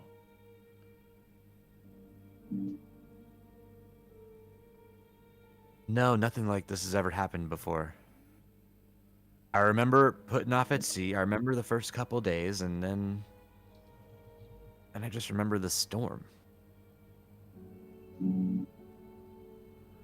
And what was the first memory you have after putting out to sea? After the blackness, after the dark, cloud of your memory? What was the first thought, first experiences afterwards? Well, me and Jeff, we were on the deck, and there was something in the water, in the storm, but no, it wasn't in the water. It was in the storm, and he just like kind of like mutters and seems confused, and then he starts kind of talking in circles to himself. And In the storm, you mean in the clouds, in the air?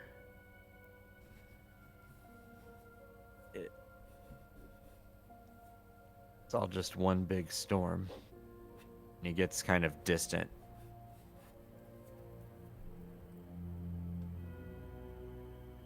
Well, if you can't tell me anything, boy, can you at least tell me where Bigham went? They said he was here, or any other crewman for that matter. Is he Bigham. running through here all squirrely like?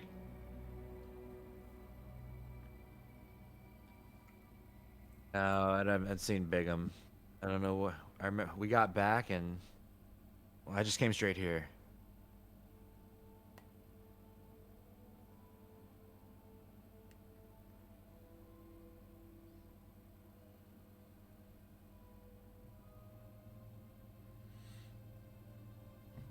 John, I will pray for you. If your memories come back, you come to me at the church. Kind of snaps out of his trance and makes eye contact with you. I will. And if you want to learn how to take an actual hit, boy, take an actual hit, lad, next time, maybe come to me and talk to me before throwing a punch. I kind of down the rest of my drink.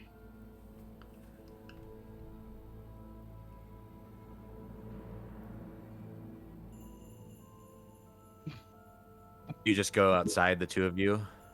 I wanted to. Well, I'm assuming no one else in the bar is from the crew, but I would like to ask maybe the barkeep or bartender.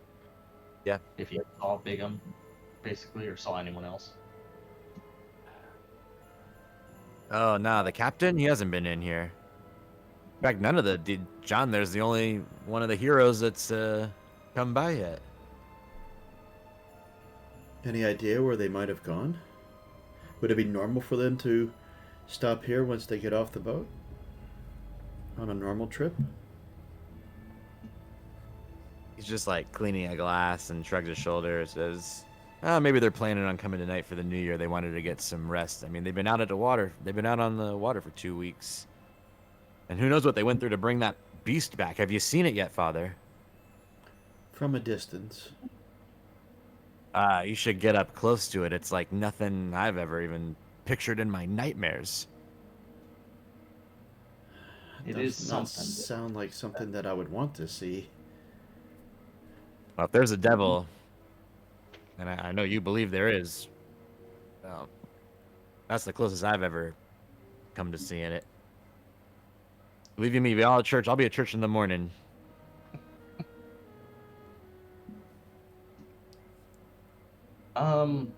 Not that I'd really go there. Is there a nicer establishment?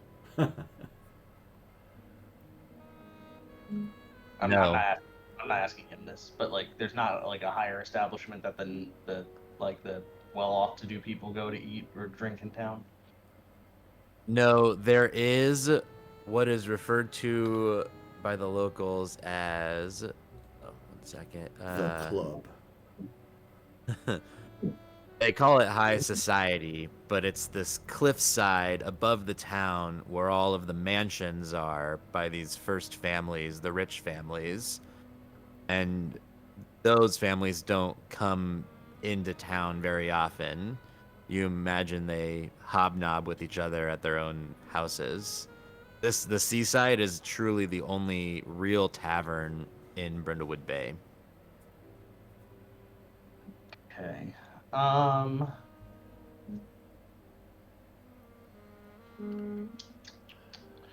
Because I was basically trying to pin down what's his name. Because if he's trying to hobnob with those guys, he'd be where they are. So I was trying to pin down You're talking Wilson. about Wilbur Simons. Yeah.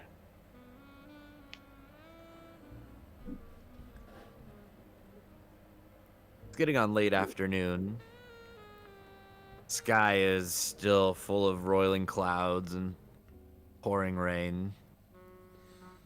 Off at sea, you see thunder and you see lightning flashes and hear a distant booming of thunder. Turner, you've come off of a long fishing trip before. One that would have been quite harrowing, and would you always come and stop here at the tavern before going home, or would you ever go straight home? Depends, Father. I mean, personally, I like something to warm my bones before going home. But, that's me. Would I know? Because I mean, I'm assuming all the sailors kind of generally know. Would I know where they all live, or at least some of the poorer sections? Like would I know where Kip? You would have a lives? general idea where everyone lived, yeah.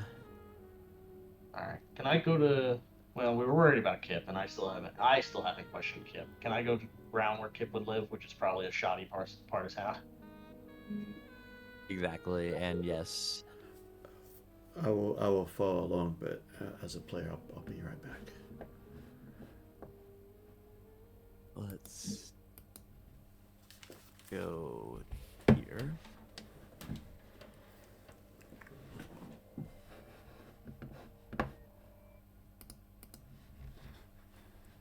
You are in more of the poorer area, though the town isn't that large yet. And it's more of a space where a lot of the fishers live. The Kip was the kind of lowest class of whaler on the deep sea, on the deep river. And you walk up to his door, you start banging on it, and there's no answer.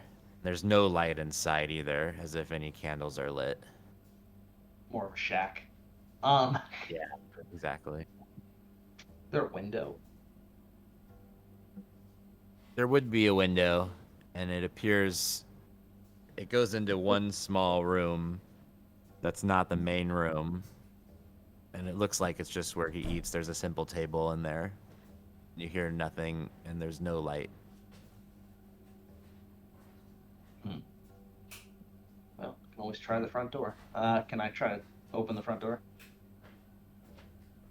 Yep, it would be unlocked, which you would be surprised at.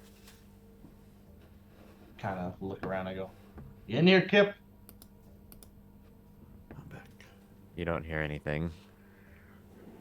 And with that, Turner kind of turns to the father and goes, "We're making sure he's all right, Father." And then Turner walks in, as if it's not breaking it or trespass.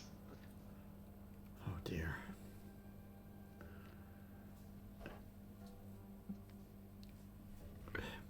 Maybe As you he's open the come to- door... Oh, go ahead. Maybe he's come to harm.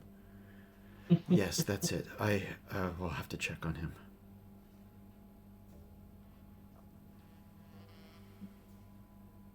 As you open the door. Oh, wrong keyboard. Once. Does that pungent smell hit us again?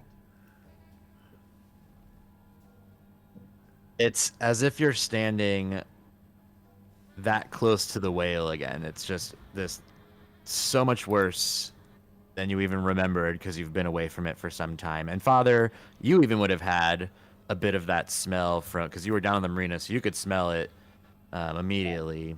Just not, as terribly as they were up close. And a swarm of hot white moths kind of explodes out of the doorway past you and scatters into the rain and the wind.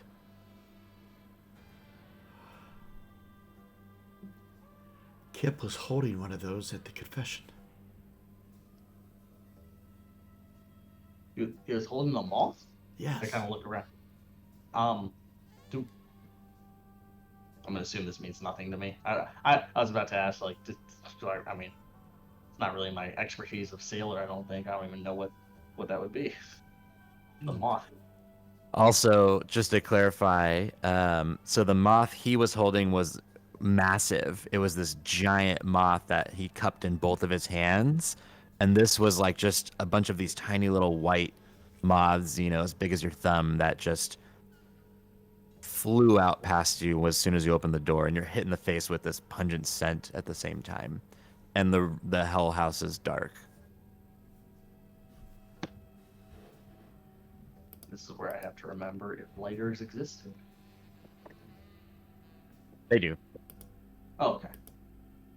So even like by the door, there would be like a lantern, an oil lamp that you could carry around. So you would be able to even light that if you have a lighter on you. Yeah, I'll flip out a lighter, which I'm assuming is part of my arsenal here, and just kind of light it.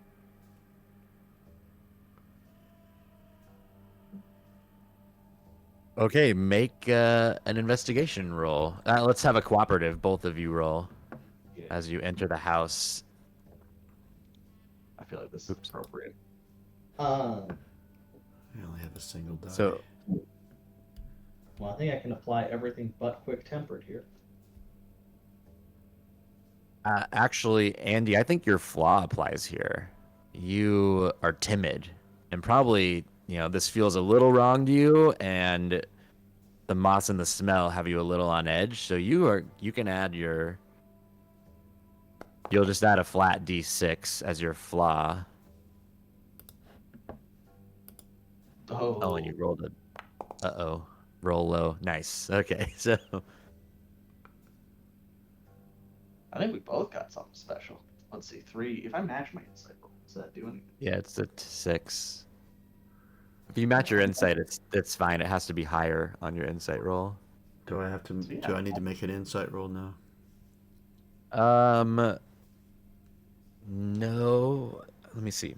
Did you roll your insight die or no? I have not. No, but the 6 is gonna get you. So you're moving through the house, and everything is almost like damp. It almost feels as if the house had flooded at some point recently, and there's even these like sticky, almost webbing in like on things, on pictures, and like hanging from doorways. And then you even find this like shedded skin. It looks like a large snake almost shed something, and you see this like in the corner of one of the rooms. It looks exactly like Kip. No, I look at A my kip-sized, lantern around. a kip-shaped skin suit. Well, I guess we investigate further. I'll kind of look closer with the lantern, and also with my knife, I just pull out my knife and kind of just like move the webbing a little bit just to kind of see what it does, consistency, all that, see if it's emanating from somewhere specific. You're not really able to tell. But We'll go at you first, Andy. You go ahead. I said I kiss my St. Christopher's medal. Of course. Medallion. Yeah. Yeah, I think I'm gonna. So you see that it is almost a man-sized shedded skin, and it's torn and ripped though, but it's mostly in one piece. You'll both make an well. So Turner, you're gonna have to make 2 insight rolls, and Father, you make 1 Oh, because you used an insight dice on that roll. yeah. I didn't. No, No, I know that's why you're making 1 just because of this skin that you're Oh, seeing. I see. Yes. Oh Jesus, you're at 5 insight now. Roll play your fear. Oh my God! I rolled a 6. Oh, it just Well, you means I were gain 1 more. Okay, it doesn't do anything more than that. no. I'm at 5 though. So Turner, what in the Lord's name is that? I don't know. But then he starts ripping it from all the. I'm just trying to destroy some of this Cthulhu nonsense. Start ripping and destroying the weapon, and unless there's something in it, I'm probably also going to destroy the cocoon. Kip! Kip, are you here?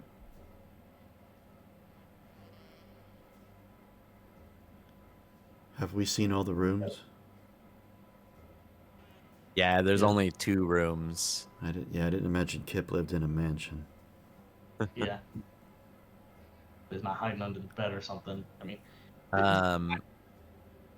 You know that Kip's separated from his wife who has a son. And they live elsewhere in town. okay. If that is the case, I'm still going to destroy all this nonsense unless there's something that sticks out specifically in here to us. Which hopefully shall lower my inside score by a great deal. We shall see. It might just be by 1.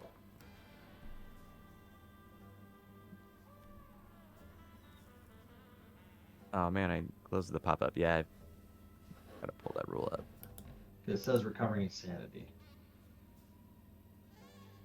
Oh, I have it in it.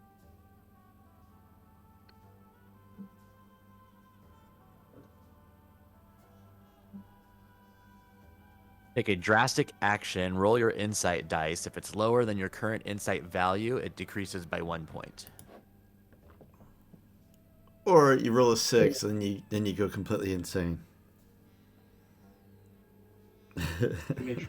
Maybe. I don't know if that's how I it don't works. think it's what I think this is like a separate use of the insight dice Oh, that it won't okay. it won't add 1. This is merely to subtract and can only be done at 5. I'm not so sure that just destroying this new piece of evidence is enough of a drastic action, though. Oh, because it says suppress mythos knowledge. Burn books, stop rituals, destroy your. I don't know how I destroy myself, or impede the investigation.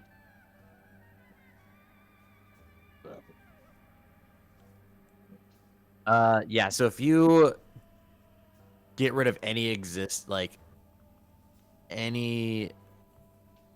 can't think of words. Completely destroy it and burn it, so that nobody will ever see it again, and you can't use it as proof of anything other than your own word and the things you've seen. Then I'll let you do it. That Yeah, sounds like a that's- pretty extreme thing that you would probably do. Nope. Yeah. Had enough of this. Yep. I will definitely do that. Decent.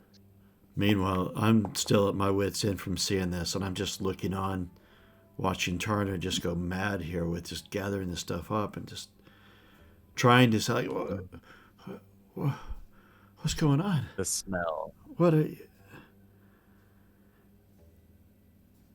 And eventually, I walk out of the house, out into the street. You just hear me lighting fire to things. You set fire to the rolled- house? Not exactly the house, but I'm assuming I have to gather the stuff and put it in a pile. So I'm assuming he has a fire. He has to stay warm somehow. Yeah, you probably maybe grab his bed sheets and create big fire, throw it all in. So I went down by one, so I'm at 4 now. It says I can do that anytime, so I guess I have more than one. So I guess I can. Yes, I I guess, think you've hit 5, and so anytime you take a drastic action, you can reduce your insanity.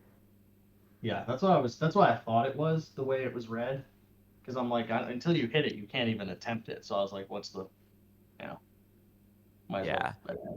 Yeah. Um. Also, I read recovering harm, and it says I guess I can never go below 1. So, Makes so sense. I guess I am it too. Um, which means I could get healed, but I'd have to get treated.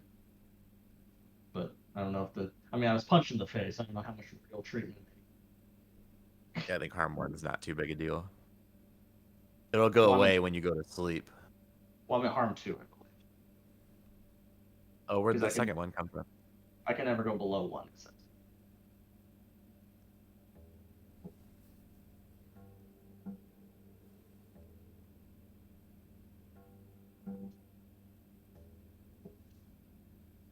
It's in the pop up and recovering harm.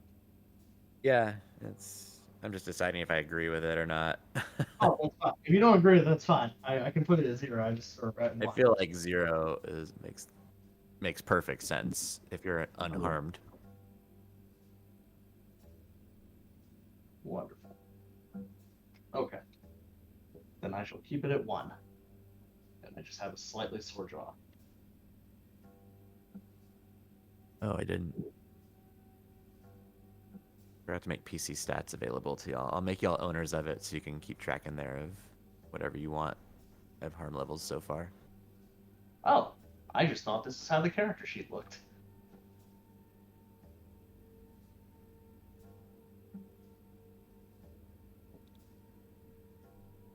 Okay.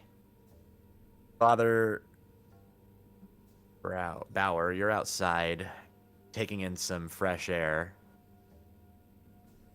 The Yes. smell of the rain is helping, but the scent still lingers.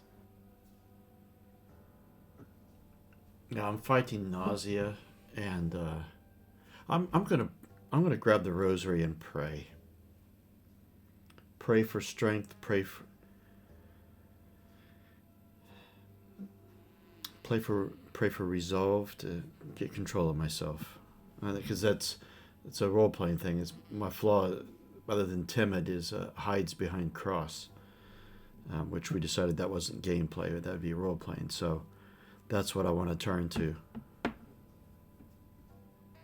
On an off note, while we were in there, was any specific part worse smelling than the rest? I mean, it's probably overpowering regardless, but is any specific section, like, was the cocoon worse smelling than everywhere else in the house? Like, that's where it was emanating from, or? No, it was all inclusive. The entire house was just reeked. Okay. Yeah.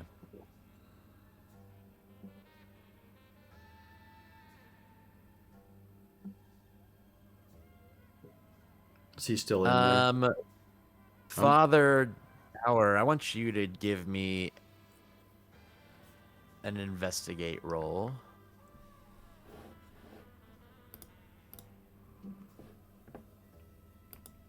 Just the first tick box within human capabilities, or would my Yeah. scholar What speciality was help? your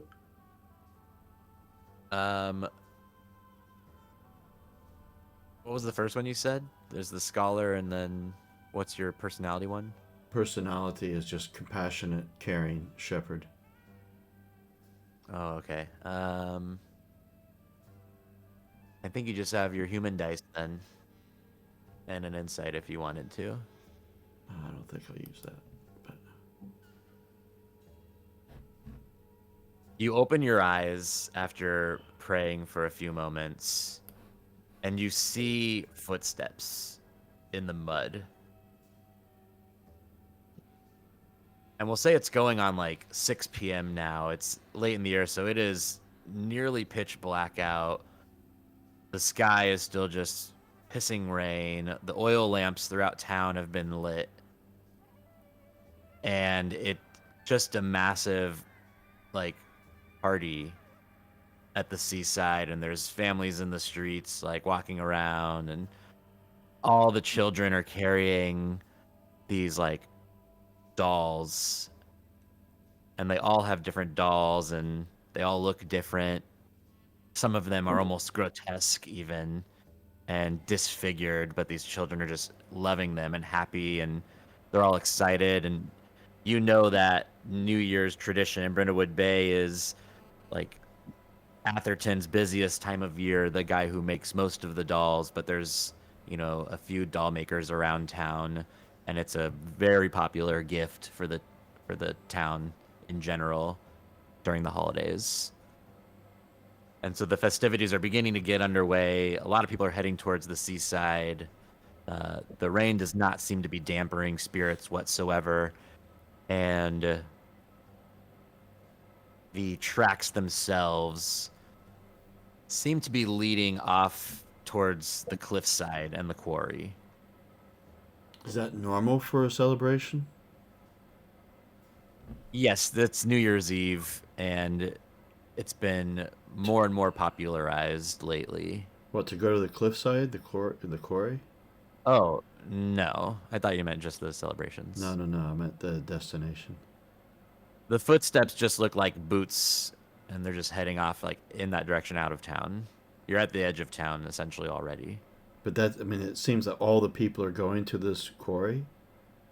No, all the people are like in town. The footprints you are finding outside of the house are going to the quarry.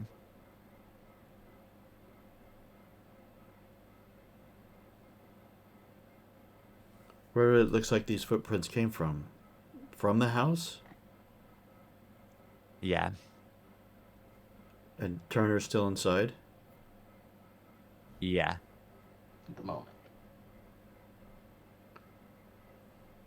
Assuming what I was doing takes a little bit.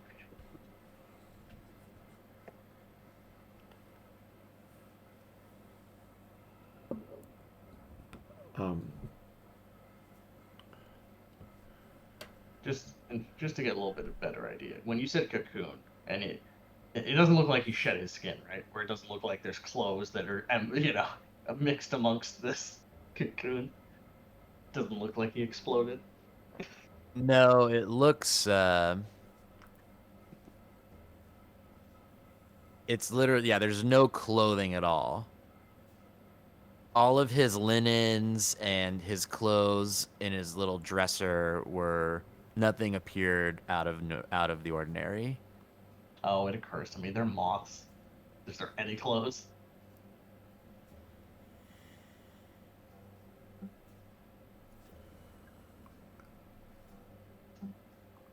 Because moths eat,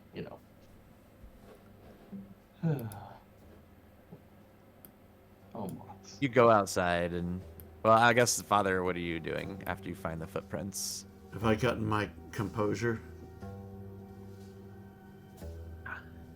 No, I'm still on edge. I'm going to go up to the door. Turner. You see me light it and then throw it in there and go, yes, Mom?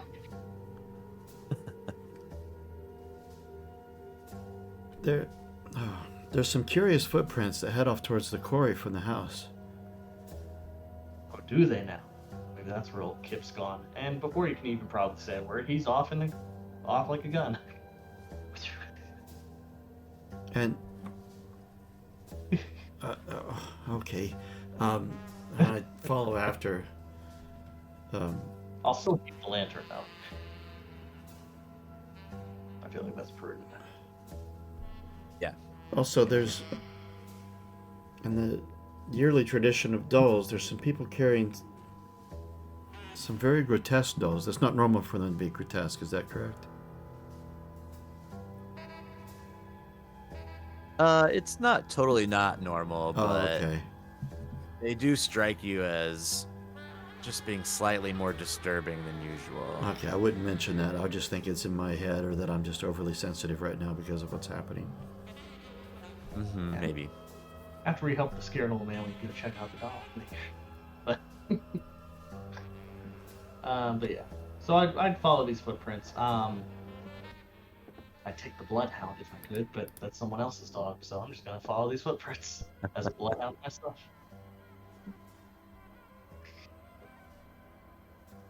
Oh crap. Okay, so By the way, Father, just a warning, it's probably gonna be a little bit muddy. Just kinda and slick.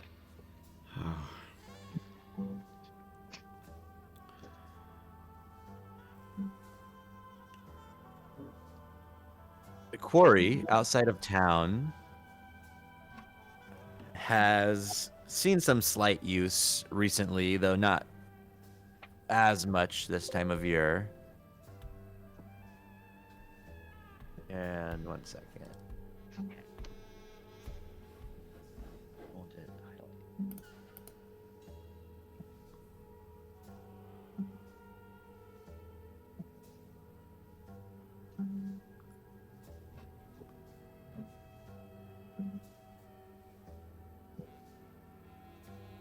There's a path that...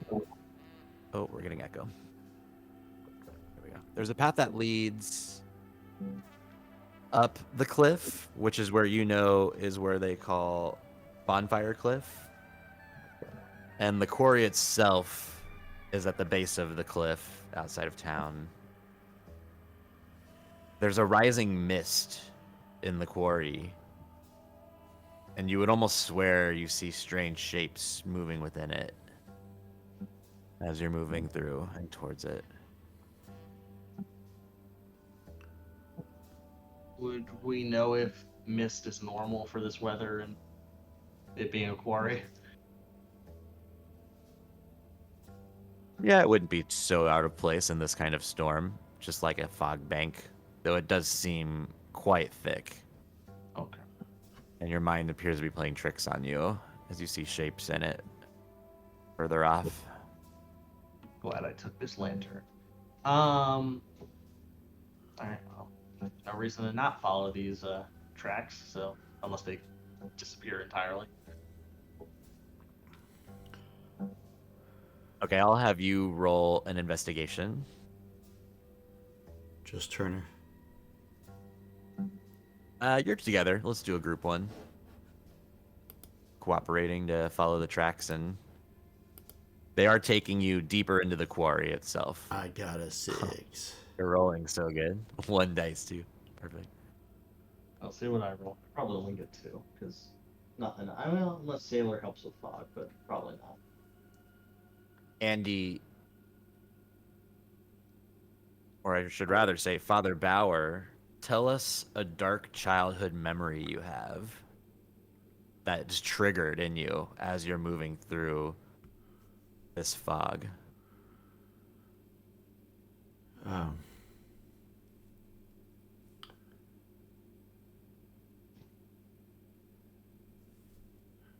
The day Father left, my father walked out. He'd hit Mother, and he never came back.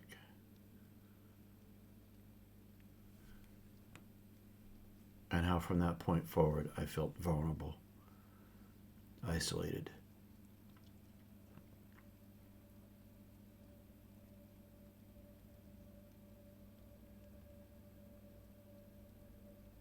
I had to wait till the end of that story, because at first I was like, is he talking about another father, or is No. Biological.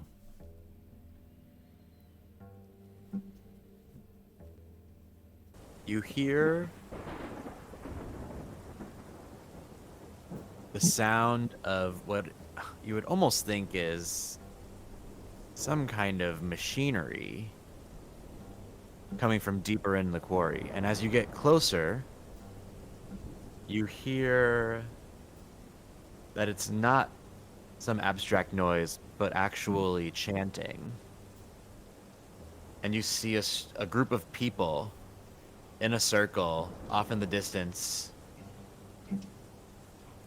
as the fog kind of clears a little.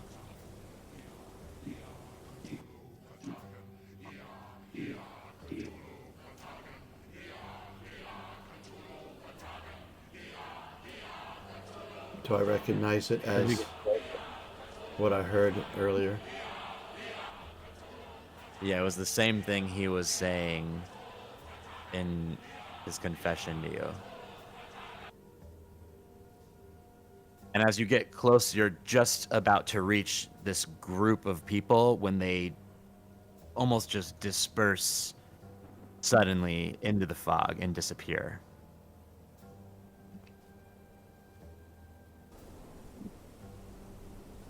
And you hear nothing but the storm. Both of you make an insight roll. Uh-oh. Okay. Tanner, what? And you lose sight of the track's end where the people were circled. I lose my ability to keep some confidentiality. Kip was chanting the same thing. I thought it was gibberish, but it sounds like some sort of ritual chant that is not part of Christianity.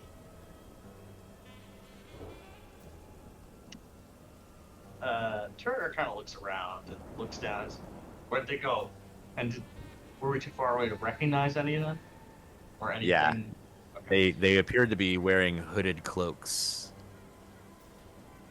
And there seems to be nothing behind, no symbols, nothing. Nope.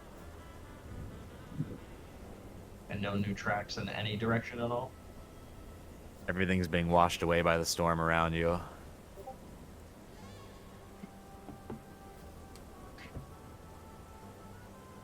Turner gets a kind of a yell, kicks a stone.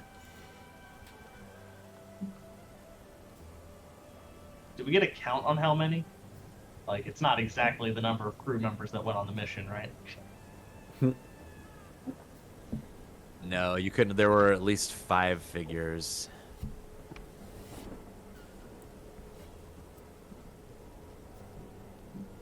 And is there only one entrance and exit to this quarry, or can you kind of enter from numerous angles?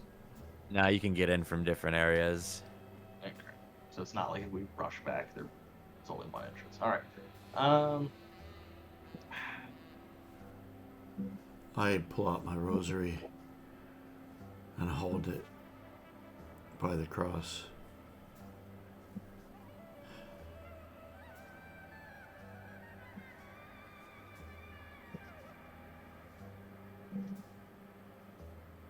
And I'm trying to decide if my timidness would weigh out against my duty towards the church into moving forward.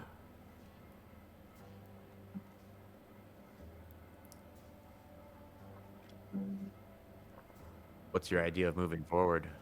Following them. They went in all directions, and the fog is getting thicker. Oh, But I will let you make an investigation roll if you decide to go forward. I would attempt to see if I can find anything or anyone, so I'll at least make an investigation check. Yeah, I'll do that, and I also probably should roll my flaw die then as well. Yeah. Seems like it. Kicked a stone. I do want to go off in any direction I find, so. Well, there's Where's my my investigate, so my flaw is probably going to be higher than that, so it's going to... Yeah. I think it's if you roll. Kind of has to be. So that means You just get the one. I'm unsuccessful then. No, you get the 1 dice, so you get bare Oh, minimum. I see. We'll see what Turner rolls. Competent. Am I You. if So. Oh, sorry. Go ahead. Well, nah, actually, that's because I was gonna say I didn't know if people were saying I need to use my flaw. If not, I'm fine. I can keep it. Hot-headed. I don't think that really applies here. Okay. So, Father, you're praying, and just staring into the dense fog that is covering all tracks, and the rain is dumping, and your boots are muddy, and you see a light, light of fire high up on the cliff, just a little pinprick at the top of Bonfire Cliff. And as you're looking up, you notice that the sky appears to have no stars in it at all. Well, I guess it's dumping rain, so it just seems this like black, almost oily look to the sky. And you see a pinprick of light, while Turner is moving around, looking on the ground where I imagine you kind of saw these people chanting, like started to pick up your speed and ran towards them, and they just disappear into the fog. But you do find a small stone, like a flat stone that has some kind of inscription in it, these symbols you've never seen before. Okay. Well, I'll pick that up with a cloth. Like a piece of like handkerchief or something. Yeah, makes sense. Try to wipe it clean as well. Get a little bit better view on it, if possible. I'm assuming it's nothing I recognize in terms of symbols or language. No.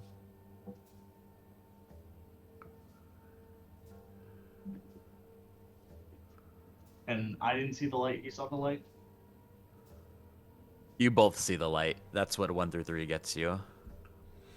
Well, pick up stone and off I go. Without a second thought in the world. I follow. We want to take a short break at that? Yeah, I'd also, by the way, because I can't read it worth the gosh darn, I'd probably give the stone over to Father Bauer there. See if he can read it. Can He's more than I see if I Oh, that can might read be the this end of before our we take a break? How I just realized, how late do we want to play?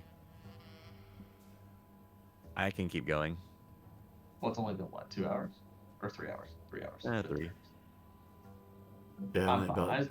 only about 2.5 of an actual game, but yeah. Right. I'm fine as long as it doesn't go past our usual ending time for One Ring, just because then I have to count. Okay. So about 2 more hours. Perfect. Okay, I'll be back in like 10 minutes or so. Yeah. By the way, I found my old lady picture. Oh, you did?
So he's just given me this stone, and I wondered if I could make a roll using my scholar specialty to gain any insight about Yeah. it. That's Not a good idea. not to gain insight in the game term. Right. Well, that could happen though. It could, and it could very well. So is that investigate, and then I get to tick the first two boxes. The ulterior motive was a lot of insight to go. I'll risk my mind to succeed. I'm gonna have 3 dice. I don't know if I should do this or not. But if I do, what does that mean? So I have an insight of 3. So if I roll 3 or less, then I'm okay. If I roll more than 3, then I'll get my insight goes up. So you'll do another insight roll, and if it's 4, 5, or 6, you gain an insight. But we'll do your just initial roll first, because if you're using scholar, you'll get a bonus. You'll get a 4th dice also. So I've got tech box here. If the task is within human capabilities, Yeah. and then if it's within your occupational expertise. Occupational expertise, is that not my specialty? That's true. No, it's different. Or well, Oh, yeah, it's Occupation is phrased badly, but the occupation is just. Well, maybe I'm misremembering, but I think those are different. because I perhaps should have gotten an extra dice for some of the things, like when I'm trying to be, when I was interacting with some characters and being compassionate and priest. Okay, yeah. So yeah, occupation and specialty are different. Okay. Occupational expertise means like from the framework of being a priest. That's your occupation. Your Okay. specialty as a scholar is a bonus dice that's not included. All right. Well, there was a In the roll or base. 2 I could have used that, but that's all right. okay. I'm at the 6. All right, I'll go ahead and roll then. Oh, Or well, boxing I only have 1, but you know.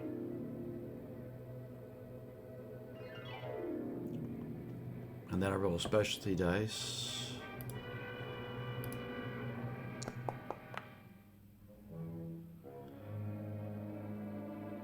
And then I make an insight roll. Is that right? yes. Keeping it together. So, but the highest roll I got is a 4. So that's it. Competent investigator. Yeah.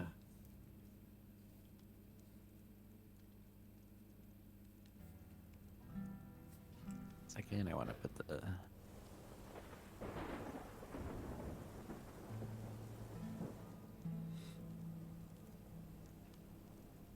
I think you only have to roll the insight the second time if you roll high on that die. I could be wrong. No, it's kind of at DM discretion. So if you use an insight dice on a roll, you make an insight roll. Because it says if you're If you get a 6, what? yeah, 'cause it says if your insanity die is the highest die, roll insanity in doing things. Oh. So it's only that actually probably is better anyways. Because you gained insanity real fast. Yeah. Okay, that makes more sense then. We might even bump your insanity down to 3. We could go back and look. Yeah, bump your insanity down 1. All right. I just found at least one example where we did it. Oh, thank you. So it's if you add an insanity dice and it's your highest dice, you roll insight. So Andy, you were fine anyways. And if you roll a 6 as your highest dice, you glimpse the horror of the other world and maybe roll insight again. All right.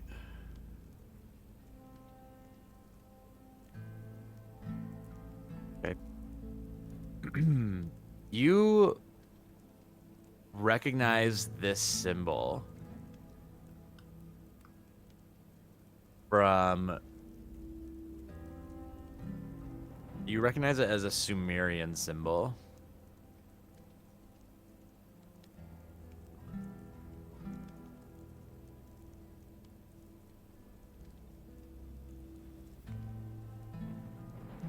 its meaning.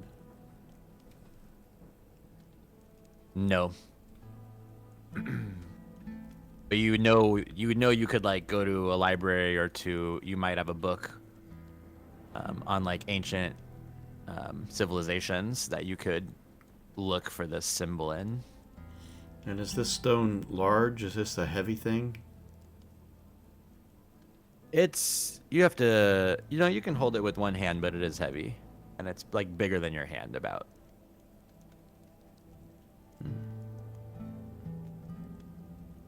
Will it fit in my overcoat pocket? Yeah, I think so. All right, then that's where I put it.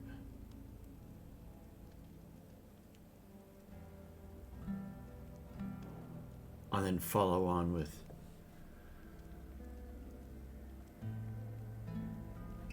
Turner up the hill towards the bonfire. Keeping his lamp just in view, Yes. chasing him through the fog. Congrats, Father. You now have a weapon. Need me. A rock. As you get to the top of the cliff, and there is a small bonfire lit, and sitting next to it, despite the picture alone, is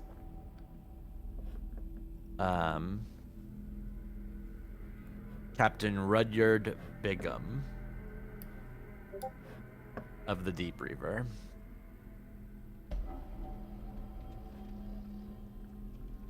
And he doesn't even look at you as you come running up the cliffside. Yeah, I'm assuming we just kind of stumble out of the darkness. Hi. There you are, Bigham. And I kind of take a walk forward towards him.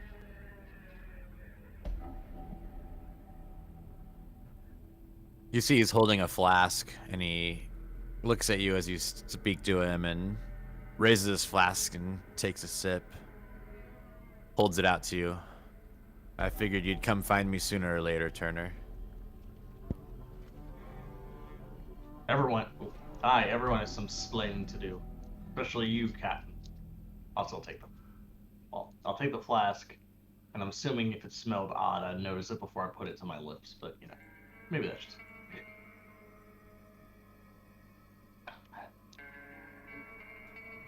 Doesn't smell off, does it? You can tell it's just whiskey. Okay. Then I will definitely take a hit of whiskey. Hopefully it's Irish whiskey. He holds it out to Bauer, says, "And for you, Father?" No.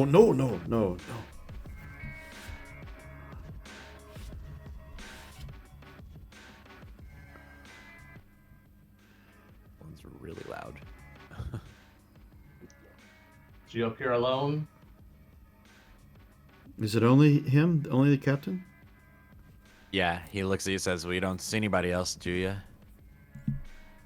I saw him not a few moments ago in the quarry. Chatting in a circle and all that.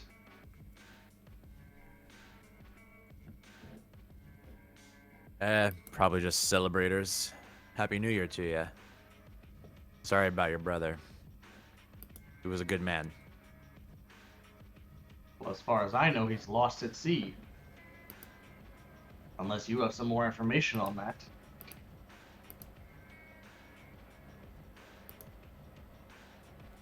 Kind of looks down. Becomes slightly distant. I've lost a lot of good men at sea.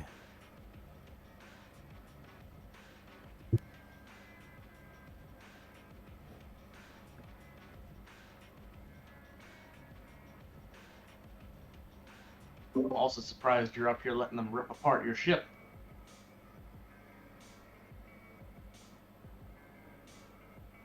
He stands up kind of aggressively and says, "That ain't my ship. I was just brought out here to pilot and hunt the thing. And I did my damn job." Well, you captained it, didn't you? And also, hunt. You were specifically hunting that? Well, we knew there was something out there.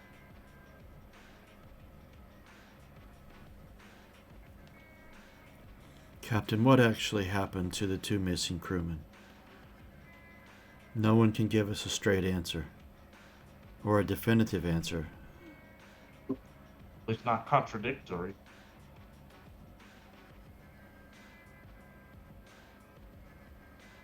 Every man rationalizes the devil in his own way.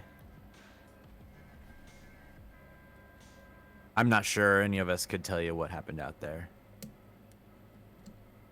And those men, well, they're just that. They're missing, all right? I ain't going back out there in this storm. Tell you that much.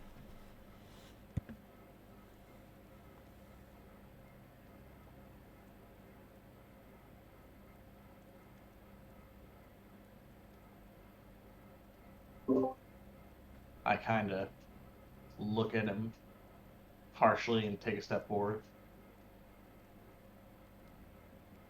Define loss. Because I haven't even heard where Matthew went. All I heard was potentially me brother fell overboard. Or helped draw the thing aboard, potentially.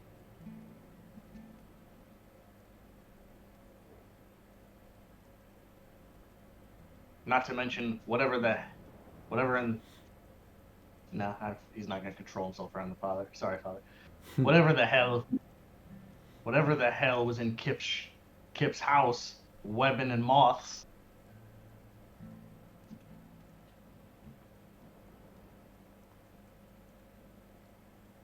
Because I don't know what the hell you're talking about.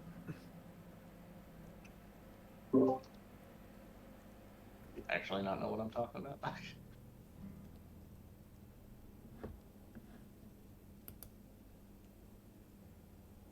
That's for you to decide, I guess. Well, I just didn't know if that's a roll or if I can already tell he's just bullshitting me. No, I don't think it'd be a roll. Alright. Well, I'm hot-tempered, so we're gonna see where this goes. I'm gonna grab the captain and kind of try to push him to the edge of this bonfire cliff here. Oh my god. Almost dangle him over the edge almost. Or put him at the edge. Give me answers. Yeah. Well, Tell me Father what happened. Bauer. Yeah. It's probably not for that, but... Turner, what are you doing in God's name? Told you, Father. I'm getting answers one way or another. Now tell me, and I kind of... You could kill him. He's already potentially killed my brother by leaving him out there, stranded. There's a boom of thunder. And the captain is just like not even fighting you, just letting you do it, staring you in the eyes. Oh, your brother will be back. Mark my words. And then he pushes you away from him and lets himself fall. Oh, can I fight him on that? No. I mean, oh, no? Okay. It's fine. I was like, maybe it's a contested fighting roll there, but alright, he lets himself fall. Alright.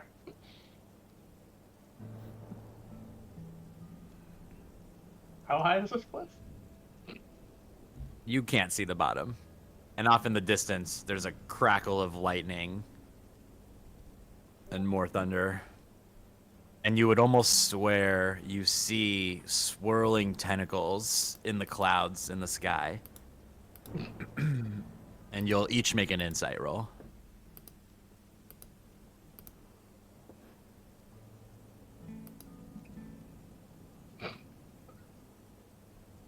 Whoops. Turner's just keeping it together. And now Yeah, I'm sure. becoming insane. I'm just... Well, you just saw this guy commit suicide in front of you, and you're What all in one day. what has happened? Yeah, Turner ignores the clouds, looks, kind of frowns. Well, died on his own terms, I suppose. And he kind of looks at the father and says, sorry, Father. I know last rites are last rites, but I know that's sort of frowned upon. And he kind of... Could I tell if he pushed him or if he leapt off? Or let himself fall? You could tell that he did it on his own will. And I saw what looks like tentacles in the clouds above. Yeah. Are you seeing this above us, Turner? I'm assuming I kind of saw it, sort of, kind of. Every couple of lightning flashes, you almost swear you see these long tentacles. Maybe, Father, but who knows with this storm and what's going on. There's nothing else around this fire, right? No.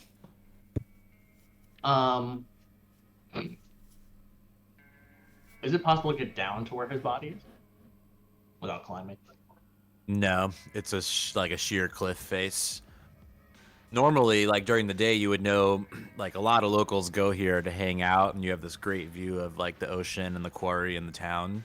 And right now, you just barely see the lights of the town, and it's just a swirling mass of darkness and fog all below you.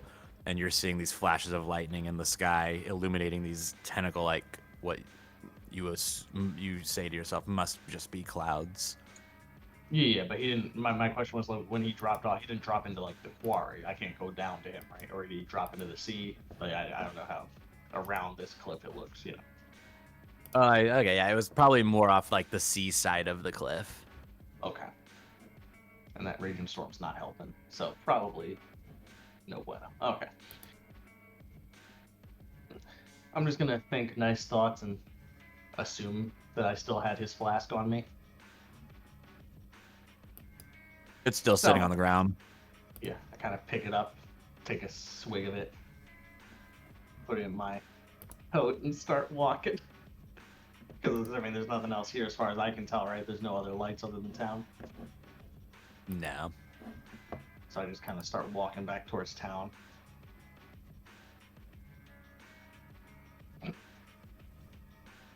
I will follow, although I'm a little bit. Yeah, suit the father's in his comfort zone. I will be mumbling a prayer as we go, rosary in hand.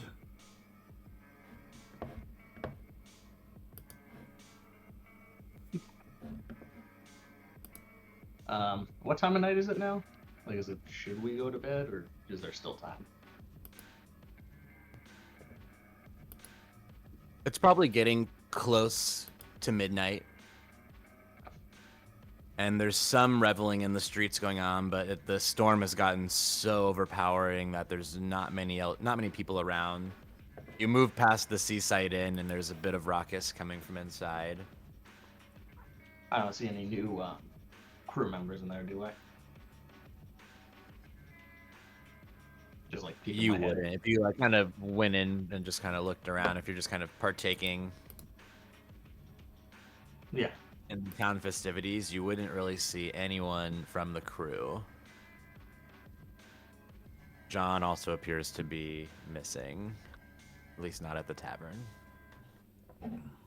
Well, Father, I'd say we either call it a night or late, but we could go knock and see if Kip's at his other place, or go by Kip's and see if he returned home.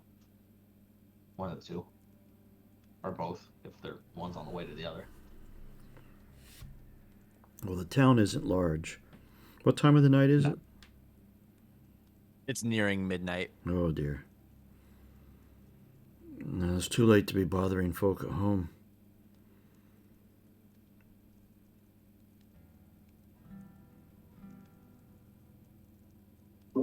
Well, we could still stop by. We could still swing by Kip's and see if it's a light or not. Oh, where we were. Yes, of course. I thought you meant his family's home. No, I let's. kind of did. Both Oh. areas. Yeah, But we can stop at the actual house just to see if he's home now. let's do both, and then I will head back to the parish.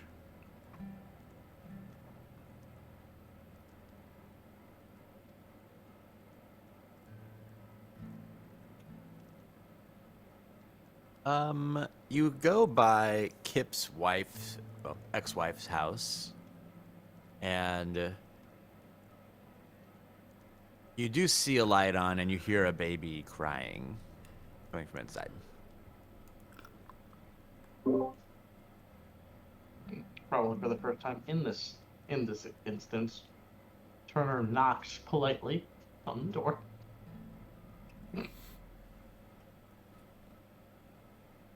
It opens up, and an older woman. It opens the door with kind of an apron on, and she's covered in infant vomit.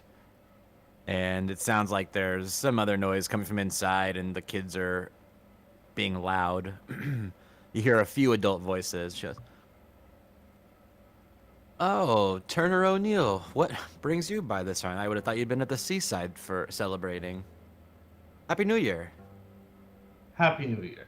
Although I've swung by a little, but current mood and weather, he kind of looks up, permitting. Have you seen your ex-husband lay about? He seems to have dodged me as of late. Oh, that lazy schlub. No, since he hasn't bothered to stop by and see the kids, even since they just returned from his trip. This is the reason I left him in the first place. It was always the sea was always the most important thing to him. She goes, "Johnny," and calls for this young kid, and is probably 12 years old, comes over. "Have you seen your pa?"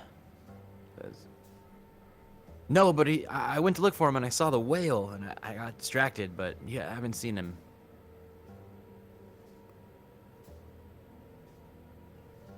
Her name is Susie, also.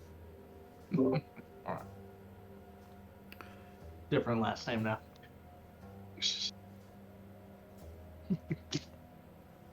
We're sorry to trouble you so late. Come, Turner, let's go.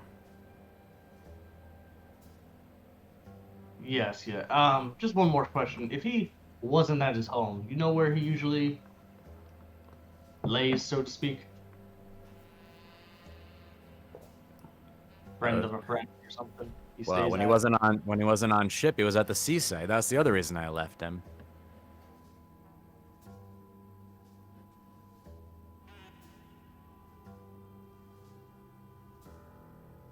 Is it like boarding at the seaside, or is it just kind of everyone falls asleep in the middle of the room? If they There is, or there. It's kind of like an inn. It's a fairly large building. Okay, and I'm assuming I mean, it might be backtracking a little, but I'm assuming while we were there, we asked, and it's like, oh, no one's staying here. Not if you asked if Kip was staying there. Yeah, Yeah. just the crew mainly. I was like, the first day, any of the crew, but No. all right, They all have their own homes. already done. That's what the bartender would tell you. Well, I thank you for your answers, ma'am. Been more straightforward than anyone else I've talked to so far, really. And I kind of offer some of the flask. Oh, no thank you, no thank you. But if I see that old bastard, I'll tell him you're looking for him. Appreciate it, ma'am. And he kind of gives a nod.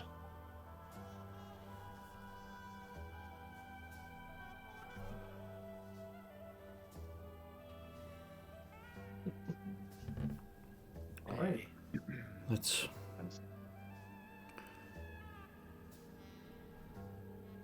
You know, everybody we've talked to who has been on that ship has not been right. The captain killed himself. Aye, Father. It's a What sad if, thing. what if Kip was so distraught earlier today at confessional? I can't help but to wonder if he didn't do the same. And maybe the others. Hopefully not, Father. I need answers. But some of them weren't right when they went out, so at least, you know, as far as the sea goes. And he kind of, let's go stop by Kip's, see if he's Yes. home. If not, then, well, it's getting a little late, and, you know, I'm used to it, but I don't want you to catch cold, Father. Get you dry clothes.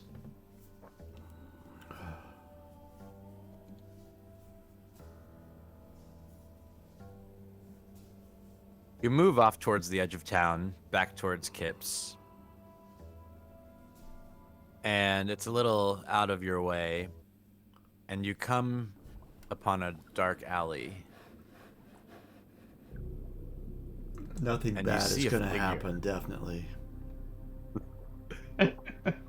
As you're moving through this alley towards Kip's house, you see a dark figure at the end, silhouetted in the fog.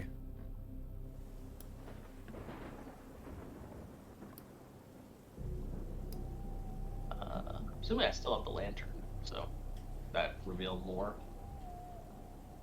Or not really. You'd probably be walking with it even, since you're getting into an area that's not quite as supplied with oil lamps along the streets and the alley being so dark. And so it's kind of just at the edge of the light. You see this figure off in the distance, and then it moves away out of sight, but you get this smell again as if you're standing right next to the dead whale. Kind of like what Kip was smelling, like almost exactly like what Kip was smelling like. Yes, but much worse. I'll kind of look at that and then, before I can even mutter a second thought, chase after it. No, I'm gonna regret this, but he thinks it's Kip, so we're gonna go with this. Runs after it. Give me an investigation. What's the father doing? You see this figure. Turner takes off after it.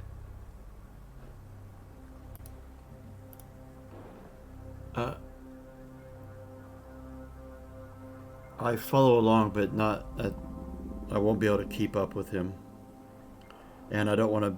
I'm not scared of the dark, mind you, but I don't have any light. Yeah, he's trying to stay in my light. Yeah. All right.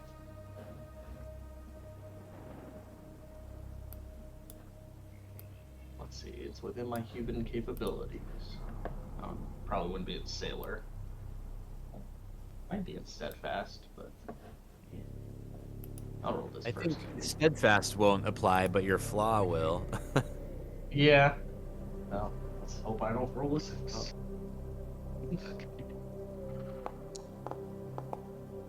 Okay. You catch up to this person and you tackle them. And it almost like hurts your chest as you like land on them, something sharp and kind of rigid, like a plate, is pressing into you and kind of bruising your ribs a little. And you find yourself face to face with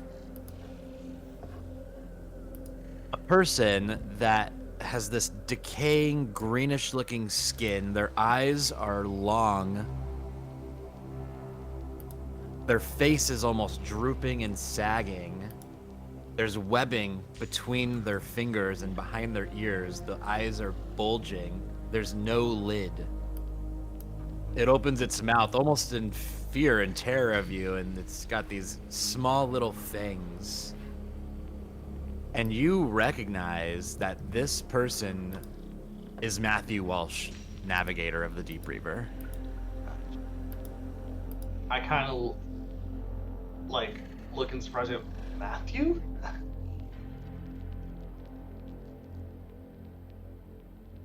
It almost seems to recognize what you say, and then it hisses at you and tries to fight to get away, and so you need to make another roll to try to not let it escape from you. Okay. Which you could apply your boxing to this, probably. I'll just hit occupational because at least I can not have to roll separate dice. All right. And Assuming you want to prevent it from getting away. I do.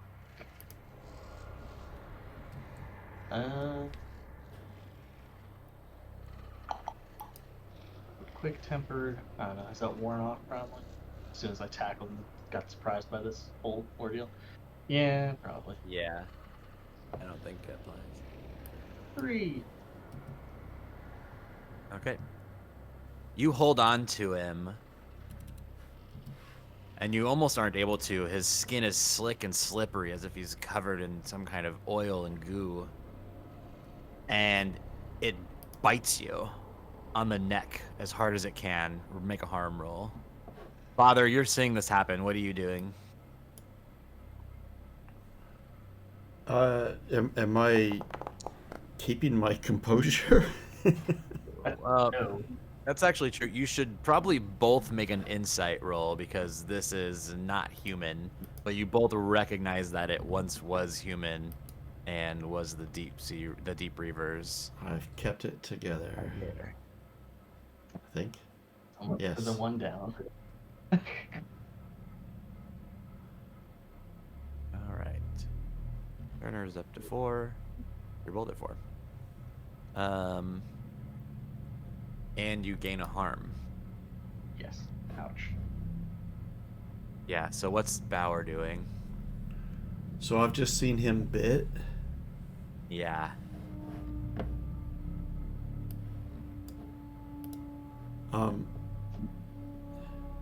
By the way, I'm assuming I also have, just on an off note, I've tackled the man. He's bit me, but I'm assuming I'm a sailor. I have some form of rope on me, either to sew up knots or ship stuff. Yeah. You know, You can do read that. it.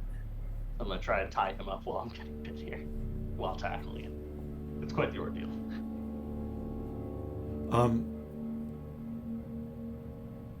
God, what would a priest do? Yeah.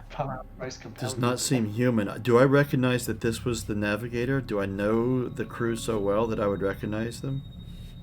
Yeah. You definitely would.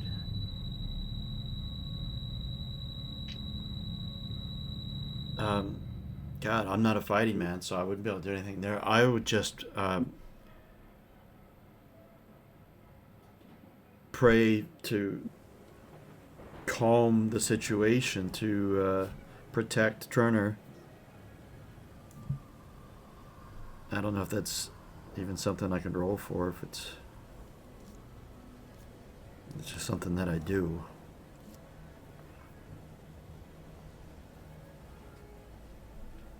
I don't think that needs a roll.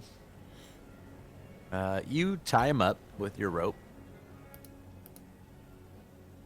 It tries to attack you the whole time. It does not seem. It seems like it's beyond verbal comprehension. Almost like a wild animal.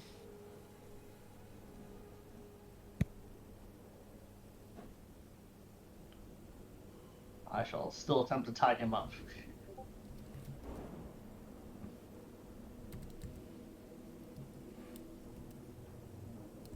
You're able to. Okay. You hear a chanting echoing. We hear Another chanting. chance.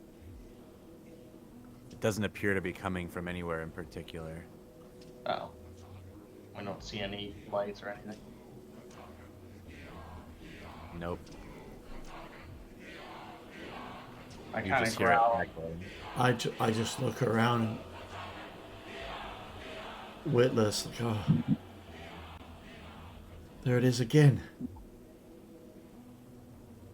Know what it means, Father? I've never heard that that language before.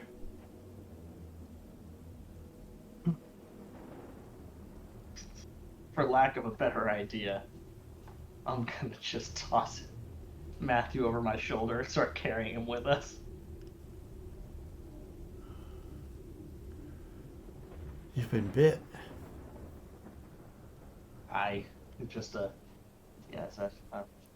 Turner's regardless gonna say, just a nip. What do I you don't wanted know to do how with this- him? Well, it's Matthew. We need to bring him somewhere. Obviously, he's unwell. And then I don't know what the heck's on him. But perhaps you think a doctor could do something, Father? I don't know. At this hour, Well, doctors are kind of call all hours, but they are.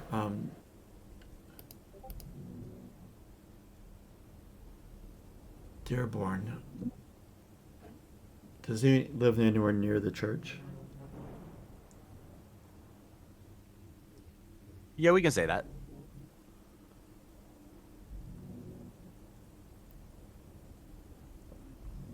Um, Let's head to On it. Dr. Dearborn's. yeah. Just on an off note, because killing two birds with one stone is Kip's house on the way to there. You were near enough Kip's house that you could have gone by, and it still seems to be abandoned. Okay. Then yes, to the doctor. You also might think the doctor would still be at his, like, facility, being the new year. That he might stay, like, on site for later in the night in case people get hurt in their revelries. Then there we should go. Okay. Question is, should I? There's a barrel in this alleyway, right? A what? A A barrel? barrel? Well, I was just gonna say, I'm thinking I might leave the alleyway up because unless you're gonna brazenly walk through town with this guy tied up over your shoulder, you might take back roads. What is your plan? Well, is Or there- we walk down there- the street. He's had a bit too much to drink. Oh, Well, the he'll poor also boy, just- he's gotten out of hand. I mean, there's no way to disguise him, right? Or because I mean, he looks just abnormal, correct? If you get close enough, you will definitely see he's abnormal, and he reeks. The stench is almost overpowering. You carrying Ooh, him. now you'll smell that way. Yeah. So I'm just gonna. There looks to be barrels in here. Tell me if that's not the case, but there seems to be Yeah, you barrels. can and find the barrel. I'm gonna stuff him in the barrel and just start to roll the barrel, Oh my or god. carry the barrel. Either way, roll probably is more appropriate. Yeah, carrying that barrel's not good. Even though you're a burly sailor, that's going to be a tough thing. I would say you could find some kind of like wheeled cart or a wheelbarrow even to put it in pretty Yeah. easily at Kip's house or something. I'll do that. We'll carry the barrel. Everything's normal here. Do you go do you go in the front door of the doctor's? Yeah, we knock if it's a thing to do or if it's just a clinic that we walk in. It's just a clinic, and you can see there's lights. There's a glow of an oil lamp inside. I'll tell. I go in wide-eyed, a little bit mad in my face. Doctor! Well, but before you go in, Father, I'll tell you. Tell him to meet me at the back. I don't know if this will fit through the door. Just kind of go to the back. All right. I storm it. Doctor, something terrible has happened. Well, I don't even know how to describe it, but it's at your back door, though. Father, calm down. What are you even doing up? You never stay up this late, even on New Year's. What? The back door, it's locked. It's safe. Come in, please. Yeah, no. Turner has gone around to the back door. We have. Okay, come. Let's go. We Let's get found him. Matthew Walsh, one of the missing people from the Deep Reaver, walking through town, and he is not normal by any sense of the means. It's almost demonic. I know that does not sound sane, and at this hour, who would believe me? But please come. He's been bound. He's attacked Turner. He's bitten him. Bitten him? Yeah, What but he's not. are you? He does not look wholly human. I have no idea what is. I've never seen this before. Please come. It's your back door, Doctor. We're wasting time. Well, I feel like you're moving while you're telling him all this, like towards it. And His poor Just like- sister that's spending the holiday with him in his doctor office. opens it, kicks the wheelbarrow through. Mr. O'Neill, this is quite unorthodox. What is going on? Let me Well, so see. it's- You're bleeding, and he goes over and immediately starts like examining your neck. In a moment, Doctor, and I'm assuming I can at least hoist the barrel onto the table, open it, and dump Matthew onto the table. You like pull him out. Yeah.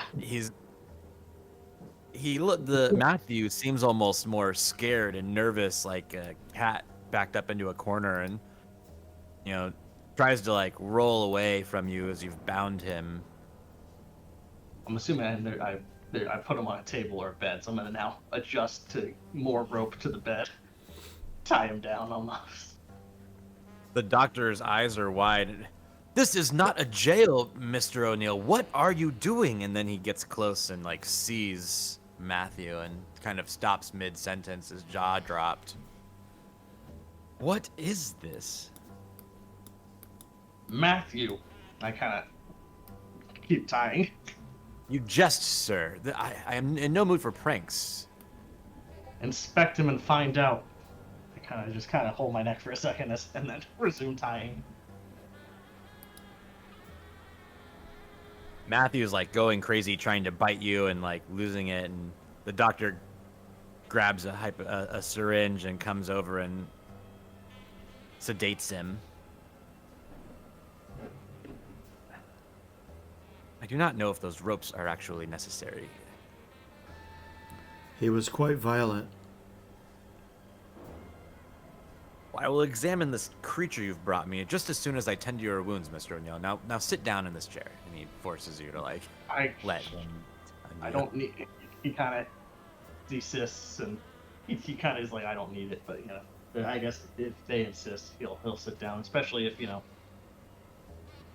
I don't And know, he's kind of probably because is his sister actually here?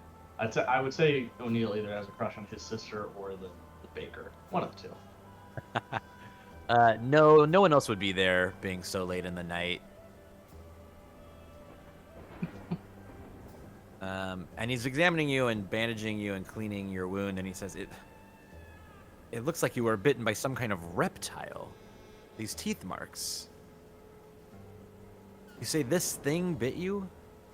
Yes. Well, there's no possible way that this is Matthew. It just simply cannot be. Well, Father, Doctor, I beg to differ, and I kind of, if he's patched me up, which I don't, do I roll to see if I get better? I guess I roll to see if I get better. Oh, yeah. Oh, I don't remember how to recover harm. If you roll equal, your harm stays the same. If you roll higher, I guess, yeah, I think I found it online because I was curious. But I think it's up to you whether it. Yeah, I think it's just more thematic. He reduces your harm back to 0. Okay. Traded my punch to the jaw as well. Yeah. And then just for safety reasons, I'm gonna take a piece of cloth or a piece of rope and tie it around the biting mouth if I'm able to get that done. Gag him. Yeah, totally. Which might bring out the apparently reptile fangs. We'll see.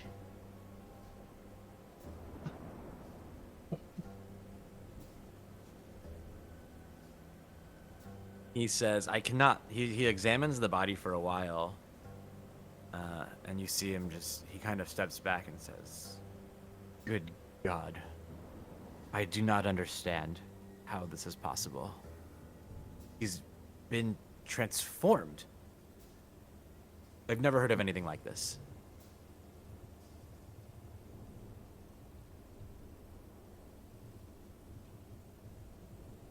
I've see never what you seen mean this as well. This must be the devil's work. This is beyond science. Father, I cannot help you. I do not know what this thing represents.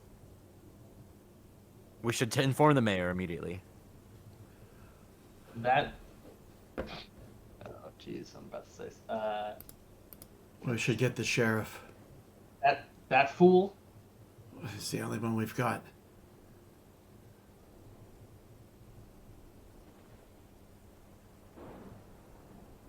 I will go wake Ed, and he goes to like put his hat and coat on, and says he'll go get the sheriff. I will pray. Oh great, another fool. I just kind of put my head in my hands. Turner does. And he goes, "You can't help him at all, Doc?" Help him. I can't even tell there's anything wrong with him. You can see it in his face that it's Matthew, but that's nothing else. He's no longer, I fear to say, human. He's some sort of amphibious creature now. Where did you find him?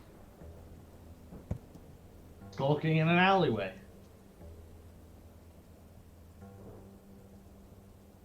First that monstrous whale, and now this, and the storm. What did you make of that whale, by the way? Because it ain't natural, and that's coming from a sailor. He kind of looks back at Matthew on the table, sedated, and says, I don't know what to make of any of this. And then he leaves. Quite I'll be back with the sheriff soon.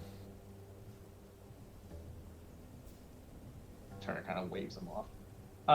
But he goes, actually quite compassionately, he kind of tries to he keeps saying Matthew and trying to talk to him. Putting a hand on his weirdly webbed hand, despite his wriggling.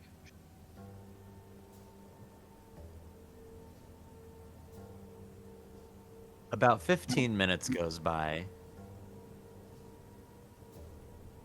when you hear some strange noises coming from outside the back door of the clinic. Are there windows? Almost like a slithering sound. There are windows, but they would be closed from the storm. But you hear this slithering sound quite clearly. From where? Specifically outside? Front, back? It sounds like it's near the back door. And you're kind of still in that same area from when okay, he let you in. That's what I was wondering. Yeah. Am I able to, I know it's closed now, but am I able to peek out the window or open it slightly to look? You can. You move to it, and you just see raging wind and water. I still hear the sound from a certain direction? Or... Mm-hmm. It almost seems to be coming from all around you now. And remembering slightly and looking up at the sky, I don't see a tentacle wrapping the building. There's a flash of lightning, and town lights up a bit, and there's some oil lamps off in the distance, but you see the streets are empty and devoid of any kind of tentacles. Well, Father can react how he wishes, but Turner kind of draws his knife and goes to the back door. Don't go outside, Turner. Just taking a peek, Father. No.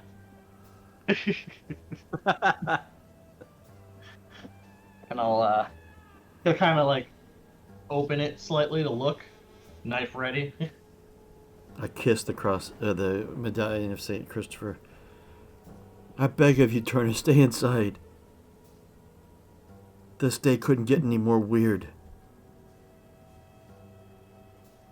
Like I said, Father, I need answers. And I'll open the door. Do I see anything? More? Right now, You see? everyone in the movie theater is yelling at you. I know that. But it's thematically appropriate. You open the door, and it's almost like an abyssal darkness before you. You see the rain falling and the silhouette of the buildings around you. And then you see what almost looks like to be a break, some sort of line, a hard angle in the wall of the building directly across from you. And there's this soft red glow emanating from this very rigid crack. And it's almost, your mind can't quite focus on it. It almost seems to be moving, and then it's not, and it's bent in such a way that doesn't make sense, and it's just this light. And you can't quite wrap your head around what you're looking at, and you hear the slithering sound again. Like emanating from it. Just in your ears. You can't tell where it's coming from. It's almost as if it's just in your head. Go ahead and make an insight roll. I told you. Yay! Wow. You see a long, slithering, spiked tentacle slowly emerging from this otherworldly crack in space and time in front of you.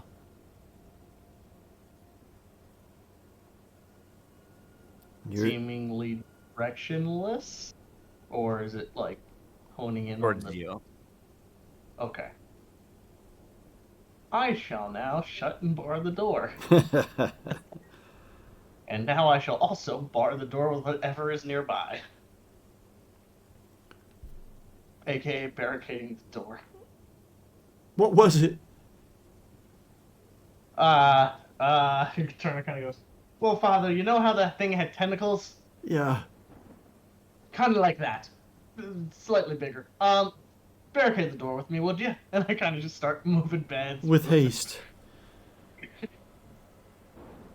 You put as much in front of the door as you can, and you turn around, and the bed where you had strapped and gagged Matthew Walsh is empty, and there's just a pool of goop and green water kind of pooling on the floor and on the bed where he had once been, and the ropes are just laying there. So it looks like he melted. Mhm. Yes. Okay. There's literally nothing left of him but a puddle. Exactly. The sheriff isn't going to believe us. No, he is not. The doctor will know. The doctor saw him. Do we hear the door being battered down?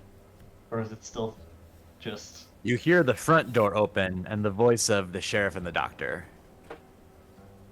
I jump, startled, at the sound of a door opening.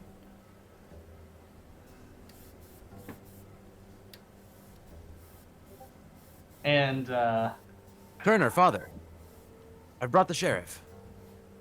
yes, doctor, and whether the doctor is smart enough to catch on, we'll find out, because I don't feel like being arrested tonight. Yes, you told him about the assault? He looks at you like confused. Where is Matthew? I've told him we found Matthew Walsh. Yes, we did. Yes, I think he was the one to assault me, but he's and Hair Father, you explain it, and I'll kind of Well, work. we heard something outside, and then Turner went out to investigate, and it was... And I'll pull the doctor aside and try to inform him of what has occurred. And then, when we had barricaded the door, this is what remained of where Matthew was lying and tied to the table. I do not know what this goo is.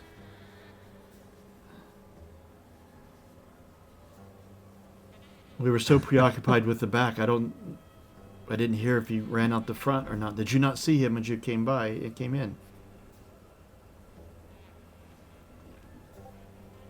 The sheriff Ed's just looking around, kind of listening to you, has kind of a thoughtful expression. Father, I would not have ever thought there'd be a day that they would get you involved in a prank against local law. Is this how you want to start off your New Year's? I can assure you, Sheriff Blatz, there is no prank being committed here.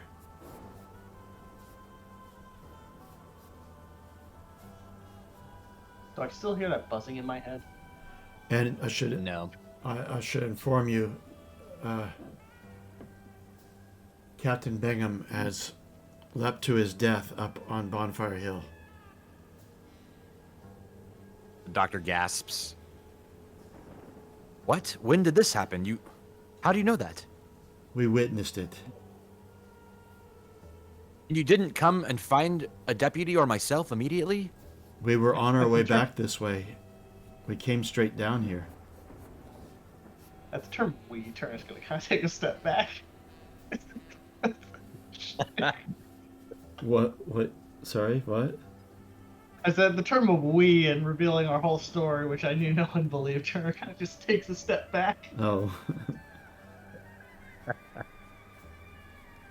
Yeah. Father Bauer is not quite well in the head at the moment. Yeah. All right. Well, I'm going to start unbarricading the back door. Because at this point, I don't think... What are you doing? I think we should check out back, just in case. Doctor's like, what? What is all of this for? Why did you do this? I'll describe it in a second, Doctor, but let's just check to make sure someone hasn't run off in this direction. And I just kind of unbarricade and open the door if it's possible. Yeah. Everything appears totally normal outside, other than the heavy storm. Okay, that's what I figured. It does occur to me. I kind of am like, here, Sheriff, you mind looking around to see if he ran out that way? Prank or not, I think just... I mean, this isn't... And I kind of point to my neck. This isn't something I would do to myself. And then... Turner, I've had a long day and an even longer night. If Matthew is here, we'll find him tomorrow. If he's not going anywhere, he must have been on the ship after all. I'll speak with Mr. Hawthorne in the morning about all of this.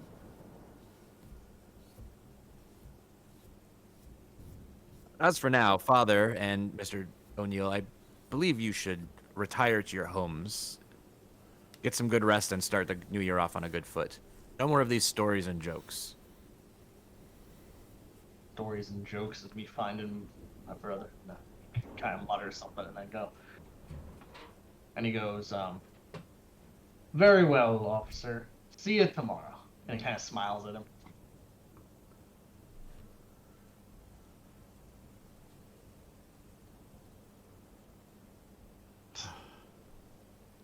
Well, that didn't go well.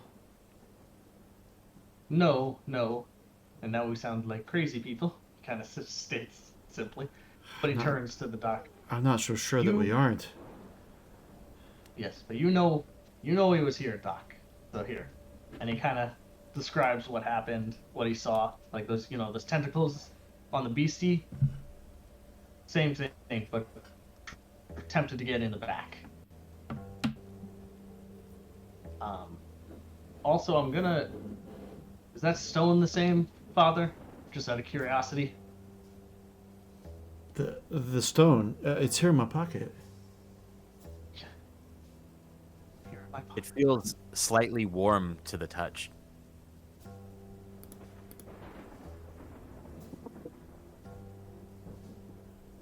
Here, I pull it out, and then I feel the warmth. Oh. Yeah, what about it? Look the same. Maybe it attracted it. I don't know. Nothing that makes sense, but stone was somewhere. I don't know, but I'm going to see if I can find out more about this stone. And does it look the same? The same symbol? I mean, I don't recognize the language, obviously, but You pull it out. It looks totally the same, other than you can both touch it now and feel that it feels hot almost. Not too hot to hold, but like hot. you're a smart individual, Doc. What do you make of this? Oh, you're still in... I'm assuming we are. I'm assuming he didn't escort us out. So I think he actually would have. I think he would have like closed down the clinic. The sheriff tells everyone to go home, and that he'll Oh, talk to the I Hawthorne. thought the doc's in on this now because the doc obviously wasn't. He knows it was there, so that's what we were trying to coordinate with the doc a little bit. I thought. So I think after you open the back door and see that everything's the same, the doctor is almost like unhinged a little himself and seems to want nothing to do with it, and he leaves and goes home Okay then. Come. and closes down the clinic.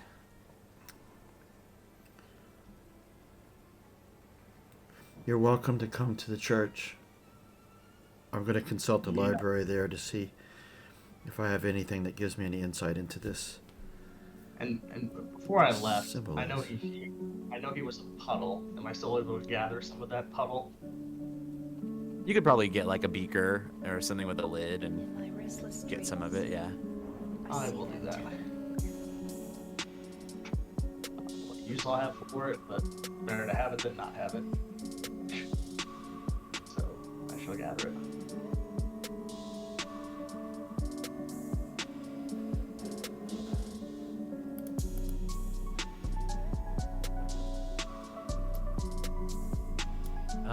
Okay, yeah. So I kind of was. You leave. You pull out the stone. You're discussing what happened, and it's getting close on 1 a.m. now.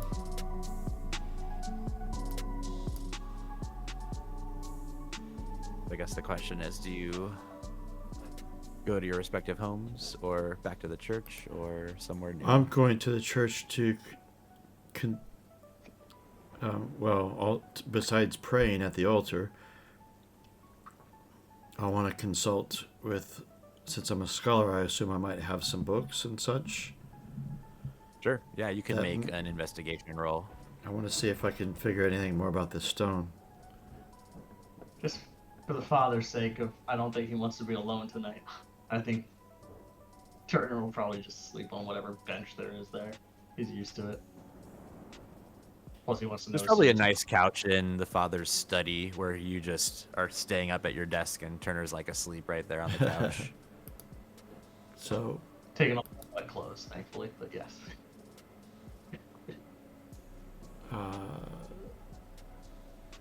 is this within my occupational expertise? Yes. And your personality, or your specialty, I mean. Yeah, and I'm gonna Maybe your I'm gonna risk my mind. So, this is my initial roll. Then I'll make another one for my specialty.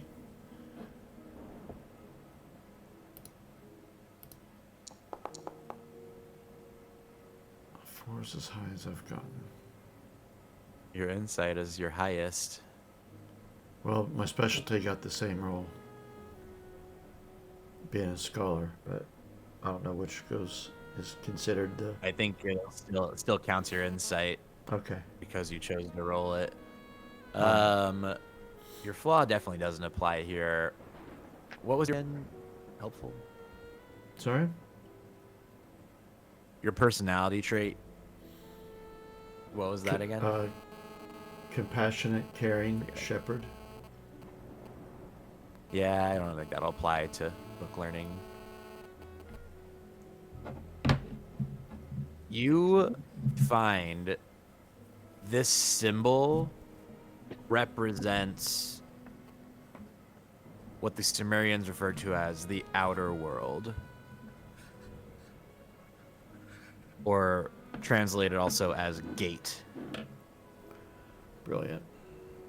Been carrying that. in And my go ahead and pocket. give us an insight roll. Oh dear.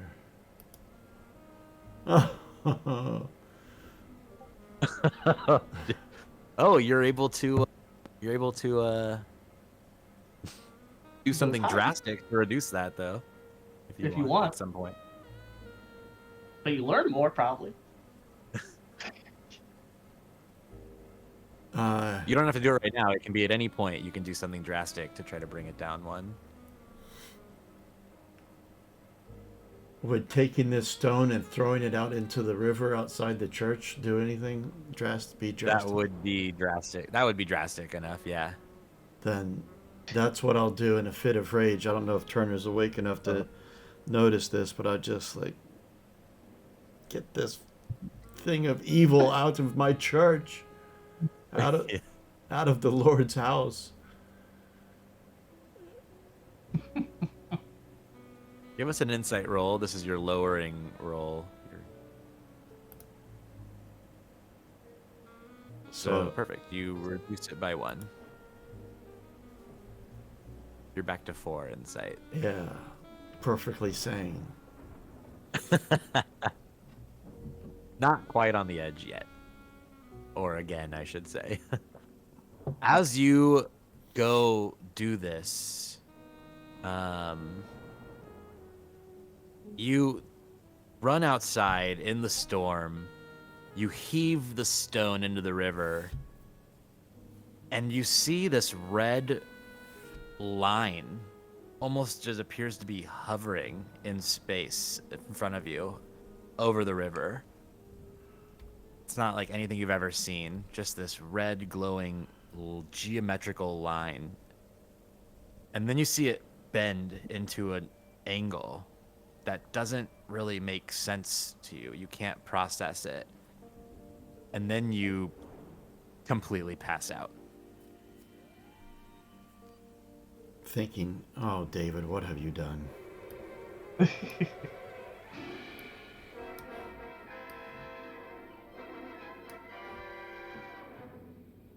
feel like that thing might be a crucial part of this puzzle that we need to go retrieve now. It might be summoning the gate. Perhaps. Well, too late now. Well, yeah. Well, you've passed out. Yeah, I can't do anything about it. There are Turner- voices. Oh, go ahead. Sorry, I don't want to interrupt. As I said, Turner's passed out in the church. So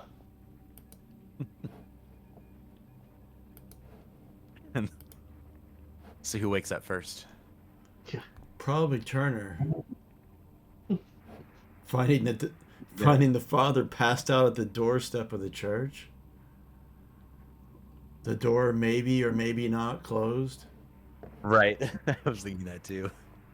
Probably not. He probably just burst out the door, left it wide open, threw the rock, and passed out after seeing. And churches are and there's typically just not. this like, Huh? as you passed out there, and you see this like weird geometrical line, this glowing line. You hear this almost reverberation, like a heartbeat, pounding in your head, and that's when you passed out. And churches aren't locked, especially at this time period. Definitely at this time period. So, even if I did shut the door, it's not locked, and I'm lying there in the doorway, or just inside. It's going to be your call there, Unicorn, as to the nature of where I'm at. But There are voices all around you, but muffled, and you can't make out what they're saying. God, I'm not even here. I'm in a ritual. You're floating in a raging ocean, but you feel completely calm. You're not struggling to swim or breathe, but floating in the raging waters around you. The universe is sprawled out before you, the stars and planets appearing as though you've never seen them before. It is unfamiliarly bright and awe-inspiring. The rings of nearby planets and the glow of multicolored moons overwhelms your senses. The waters toss in massive waves all around you, raising you up higher and higher towards the sky. Then it emerges. Oh my God. Unlike anything you've ever seen and large as a god, it rises effortlessly from the water, and you feel no bigger than an ant come face to face with the sun. Except instead of warm rays, you feel only inescapable darkness. Its long tentacle reaches towards you lovingly, like an outstretched hand beckoning you closer. The muffled voices are suddenly clear, ringing in your ears.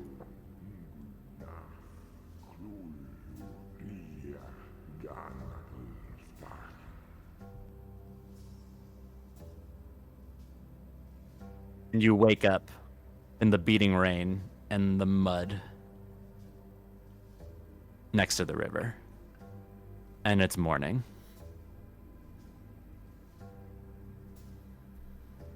Is anyone else up walking down the street thinking the Father Bauer had a bit It's too like much to the drink? crack of, it's probably the crack of dawn. And so you wake up and there's no one around.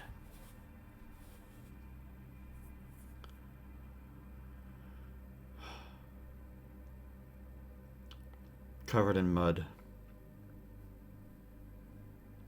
I head back in. You go inside. I go inside. Turner is still asleep on the couch. Slept soundly in this storm, did I? I get changed and I wash myself off. I put on a new, I don't know what priest clothes are called other than a clergy color. Vestments, that's it.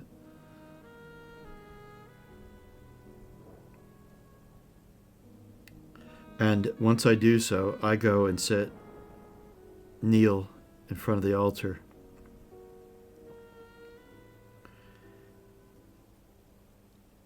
In prayer. And I pray for insight, not the game term insight, but I don't want any more of that. Okay, make an insight roll. No. Want another vision, we'll give it to you. Not that kind.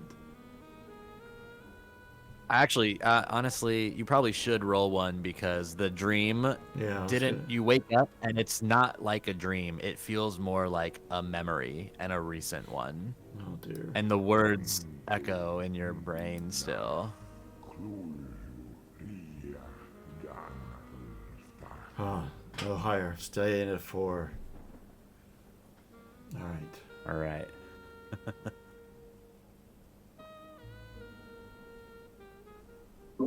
Otherwise, all your rock throwing would have been for naught.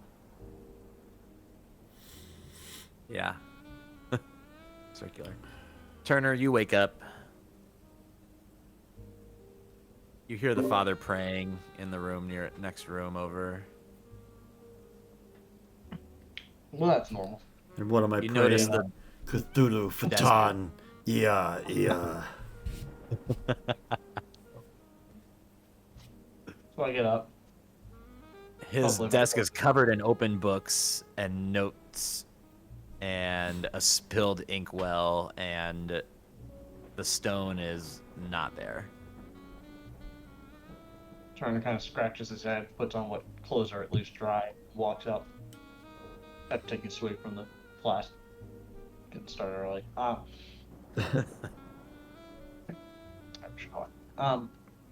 What bothered you? Seemed to have woken up before I did, or never went to sleep. What'd you find out? Where's the stone? Yeah. Right. So,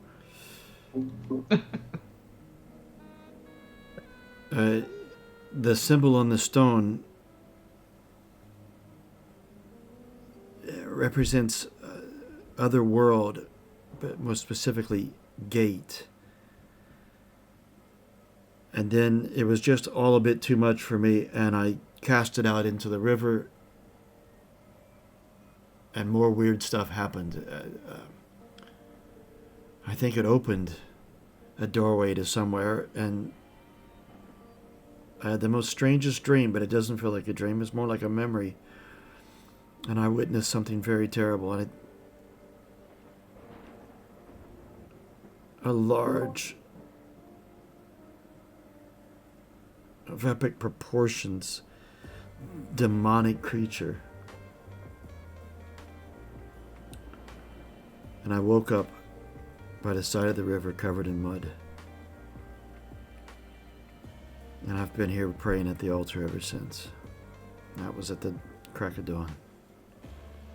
Well, Father, and anything else hadn't happened already, I'd not believe you, but I wouldn't believe This it. this thing have a there's like a red line looking thing. Yes, that's it. Yeah, that's what I saw coming out the back door. That and the tentacle. You didn't let the tentacle get you, did you? I think it did. And I was Oh. floating in the ocean.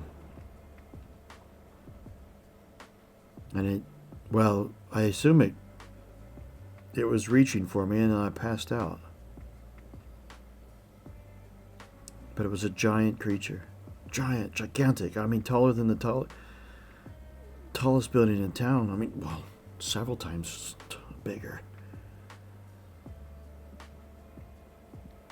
But here I am, a man of the cloth, and I hadn't the courage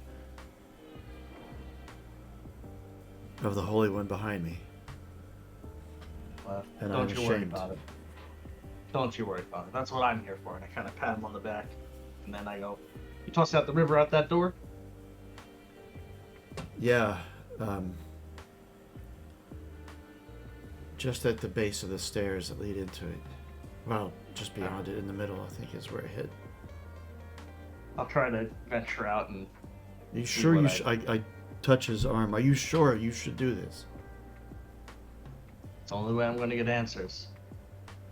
Especially now with Matthew. He kind of thinks for a second, then goes, "I have to find my brother," and I kind of walk out and try to see what the scene looks like or the aftermath of said scene.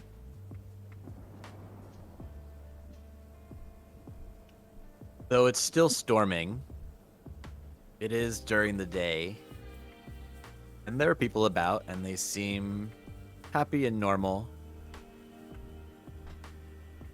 Some are even coming into the church looking for the father.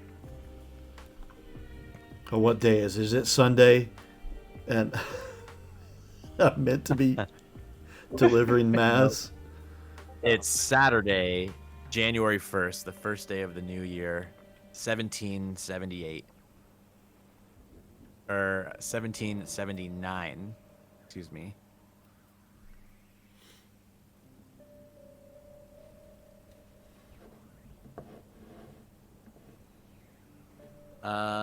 Yeah.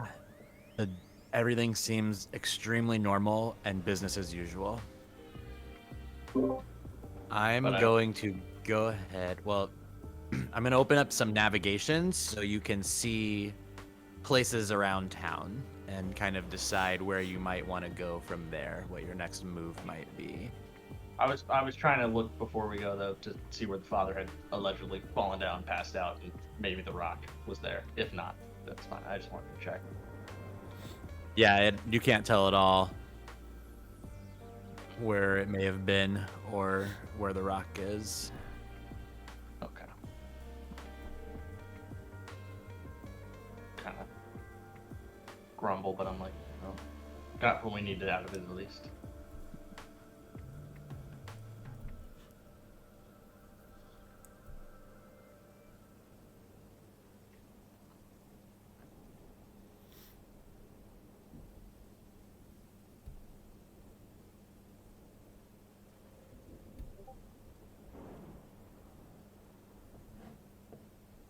What would your next move be? What are y'all thinking? I mean, I'm kind of feeling like we should. Out of all the things that we have so far, well, I'm assuming, unless you want to go find the body of the captain. I'm gonna bet it's not there. Yeah. Well, here. So, I think we should either go to the mortician, go bother the doctor again, because obviously the doctor, despite not wanting anything to do with it, knows something's up. So we can kind of hit him for information and studying more on it. Or go to the psychic guy, even though, I mean, don't know if he's a shyster or not, but he might have more information now. Maybe he is an occultist, who knows?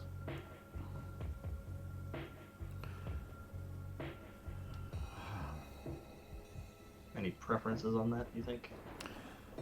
Well, the church is quite clear about consulting with mediums, and I'm afraid that's not an avenue for myself. I wouldn't put a whole lot of faith in that, but Well, I, let's. speaking to the mortician, we could inform him about the captain Well, yeah, or see if he's gathered the body already. and Matthew. What? Well, I kind of looked at the vial in my jacket. I don't know what you can do about Matthew other than, I wouldn't tell him that. yeah, other than give him a cross. But I still don't know quite what happened to Matthew, so maybe he did escape just in a weird way, like the portal or the gate or whatever it is.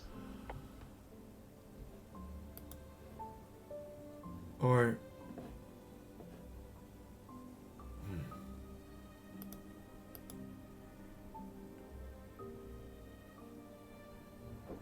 would Hawthorne speak to us?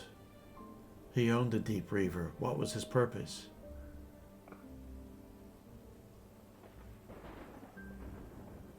Well, I agree that we need to get answers out of him. I don't know if he'd be willing to answer them, so to speak. He's not a member of the church whatsoever, so I have no direct connection to him.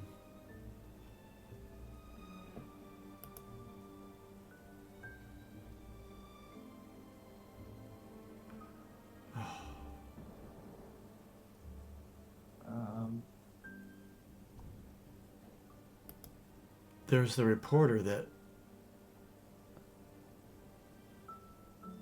who's been doing some investigations. Maybe she has some information. Maybe. She's been here since the Deep Reaver left the dock.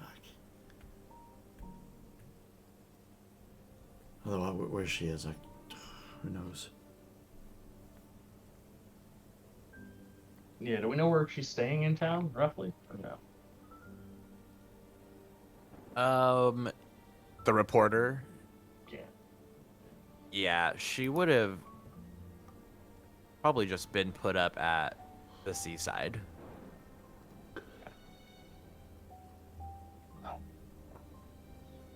Well, so it's either the seaside, the mortician, the doctor. I don't think we'll get much help from the doctor. I think we made him look bad in front of the sheriff. Well, it's kind of all in now. I mean, he saw everything we did. Yeah, I know, Or saw but everything.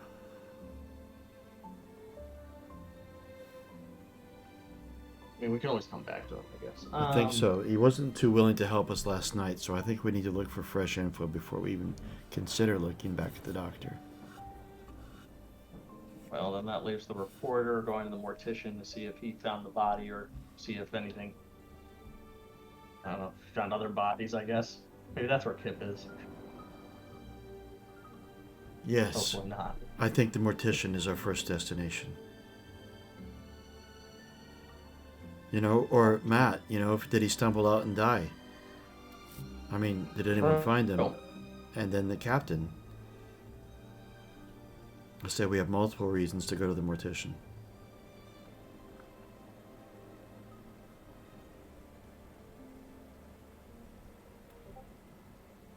Then And to then- the mortician. And then from there, we try to find this There's reporter. a heavy knock at the door of the church, and you look in and you see the sheriff entering. Oh, great. Sheriff Ed. Father O'Neill. Yes, Sheriff. Come to call us pranksters again, have you? Kind of say Ed. Unfortunately not. There's been an incident in town hall. Father, your services are required. What has happened? Well, the mayor is missing. You're dead.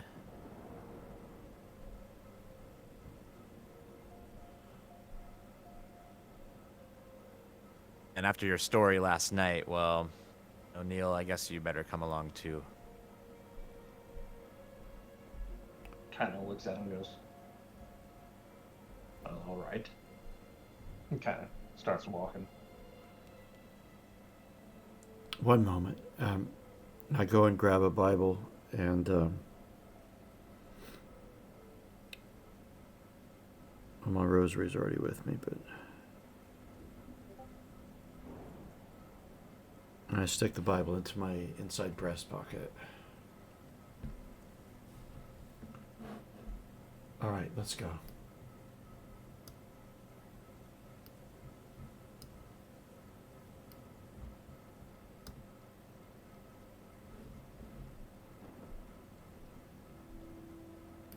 There's a horse and a police buggy waiting that Ed uses to get around in the rain sometimes for taking people around anyways.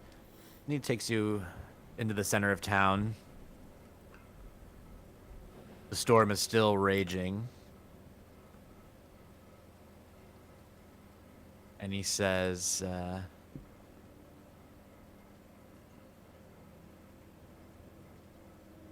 George is already here. We're trying to keep this quiet for now, not ruin the new year with a terrible tale. We aren't even quite sure what's happened yet. And he takes you inside to the mayor's office. Actually, we'll go straight there.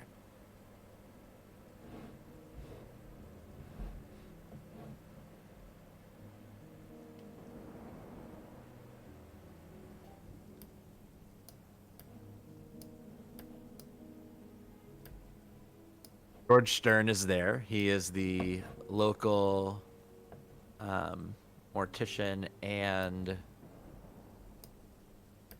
the only lawyer in town, really,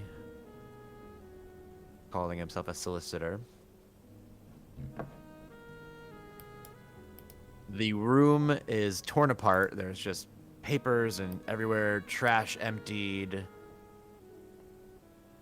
very haphazard.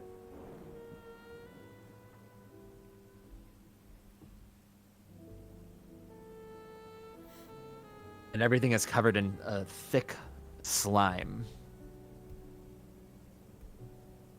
One that reminds you very much of what you had gathered after the body at the doctor's office appeared to have melted. Is it different than the webbing at Kip's house? Yes. Okay.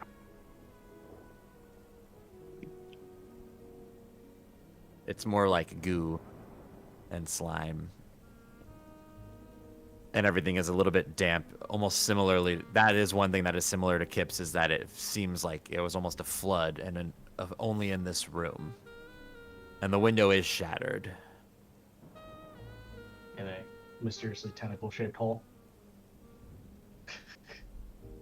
Say it again. In a strange, mysterious, tentacle-shaped hole.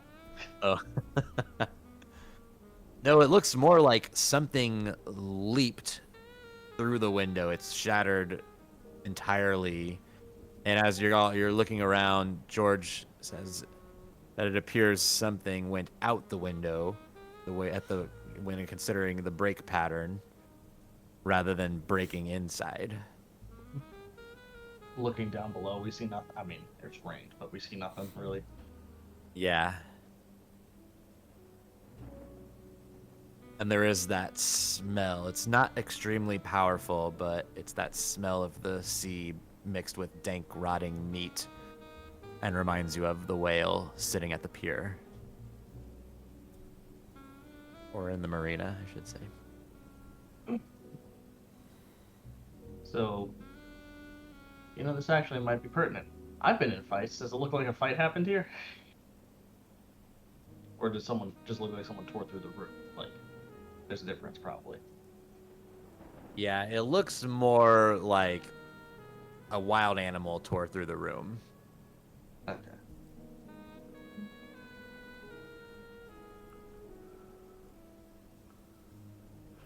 You could each... Let's have you both roll an investigation.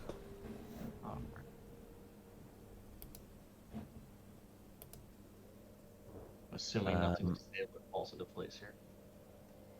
By occupation, does it? I don't think your occupation would apply, but your personality might actually, because you're genuinely care that this man is missing and something may have happened to him, perhaps. d- For personality, do I roll a separate die for that? Yeah, it'll be your own 1d6, and it's just pure bonus. So, okay, so I've got the task is within human capabilities, and then I'm going to risk my If mind. you're not, we can do it to make it easier, probably. If you're not using occupation, but you're using like personality, just select occupation. All to make right. the dice roll complete. Steadfast. Look at that. I almost got 666. Wow, that would have been so perfect. Ah. Oh wow. We are on it. We got 666 between Thank us. God, no. I mean, it's kind of perfect. Like exactly So, on here. Take a Which kinda makes seat, sense. Yeah, we George. did see Take a what- seat, policeman. We got this. Well, we did see the similar creatures to them. It looks like it makes no sense to us. We're like, oh, we saw one of these last night. Oh, we know what happened here. All right. We're So- criminal profilers. You're looking for a demonic interdimensional being with a tentacle. Probably doesn't live with its mother. Out to destroy all humankind. May or may not have melted. Yeah. no father figure at home. Yeah.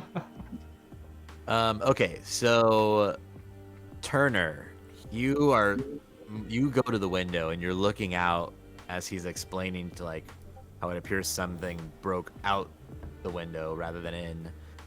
And looking down into the street, you see there are people moving around, just going about their day, but there are a few scattered figures, probably 4 or 5, and they're not really near each other. But you notice that in the midst of the crowd, they are standing and facing the town hall, and they are wearing these featureless golden masks, and you feel like they are staring right at you, and you see a few of them in the crowd, and it seems as if they are all just looking right at you. Give me an insight roll. Father, you... Does my 2 6s, is that like a bonus success or anything like that?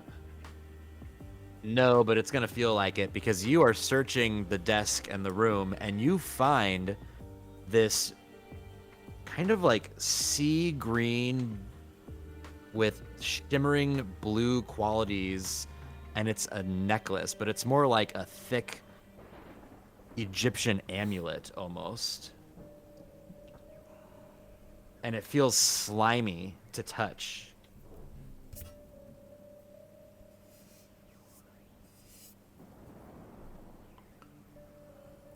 Like the whole room. As you pick it up, you hear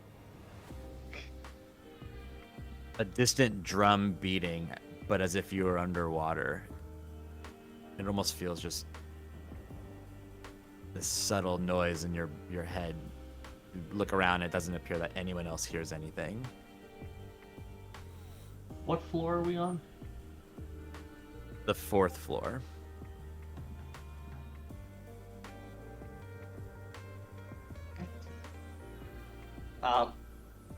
Jeez. Anything to break a potential fall down there? No. Okay. It would look like pretty dangerous to jump out of that window. You would probably die. Okay. Not like stall with a drapers. Okay. Well, regardless, Turner's gonna do what he does best and run outside and try to catch one of these individuals. So, Father, you're looking in the drawer, you find this amulet, and then suddenly Turner blasts past you out the door. It's gonna be the death of me. And then I assume Sheriff Blatz is still here along with George Stern. Yes. Following me. Yeah. So are they run, fo- as Turner runs out the door, he almost runs into a man who's approaching, whom you recognize as Wilbur Simons, one of the Deep Reaver crewmen. Wearing a golden mask. No, is he? No. Do I see these individuals still as I break the doorway and almost run into him? Well, you can only see them when you were like standing at the window looking down into the crowd, and then you ran in to like the hall basically, and he's basically run past him. I kind of run past, but I almost run in and I go, I'll talk to you in a second. And then he runs out to try and catch one of these other individuals. Don't go anywhere. I've been looking for you. So, Father, you see Wilbur walk in, and the police, the sheriff, and the attorney are still just kind of looking at, examining the scene. They watch a little quizzically as Turner runs out, but don't like follow him. They seem more confused.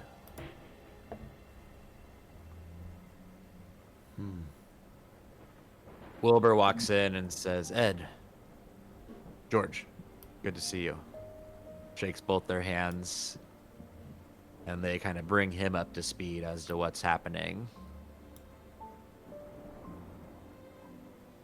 I'm going to take What do that you do? necklace and kind of unknown to them, slip it into my overcoat pocket. Perfect. Though I'm not stealing it. I'm not going to hell. No, you just don't trust the random individual that was on that crew walking in. There's that. And I'm just gonna... Do I know this guy? When you stick it in your pocket, the drum beat kind of reverberating in your soul fades. And you do recognize Wilbur. You know he's not much of a churchgoer. He was always a little more superstitious. But he also, you know him by reputation, and that he's known for trying to like live above his class, so to speak.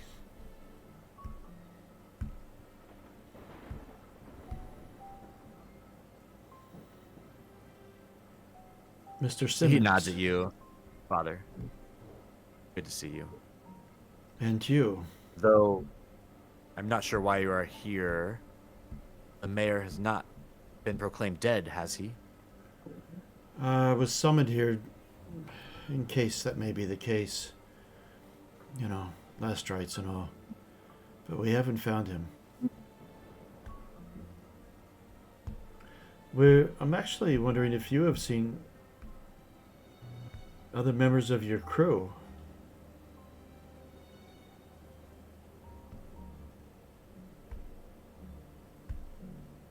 Well, we were all very busy after our return to the city, to the town. What were you busy And now with? this. Well, we arrived on the eve of the new year. Oh, holiday There was much to celebrations. celebrate. I'm sorry. It is okay. I understand you do not partake in such things. Respectable. Yes, the church is very clear about such things, but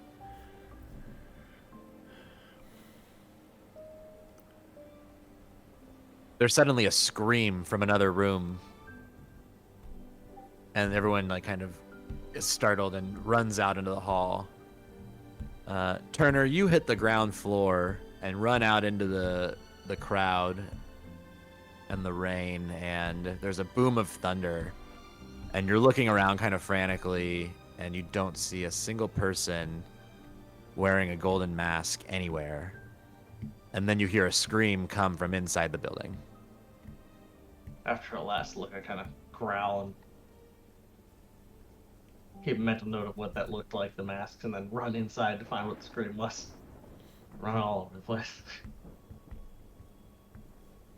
You all kind of converge in a bathroom where the mayor's body, Alabaster Fry, is completely nude. Oh dear. His skin seems to have been drained of all moisture and is shriveled up. And he's sitting in a pool of water, normal water, no goopiness or gooiness about it. It's almost as if he was trying to like get to water and got into the bathroom. And there's just a housemaid who is screaming, who just found him.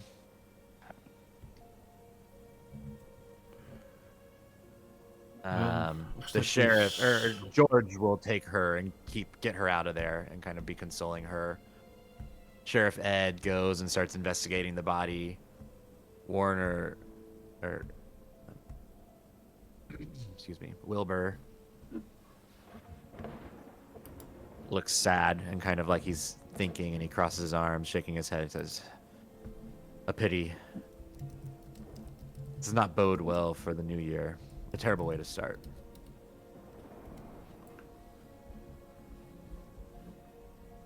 Ed says, "We must get the doctor. I'll go for him immediately." Or maybe sends Wilbur to do it. Because I will remain at the scene here.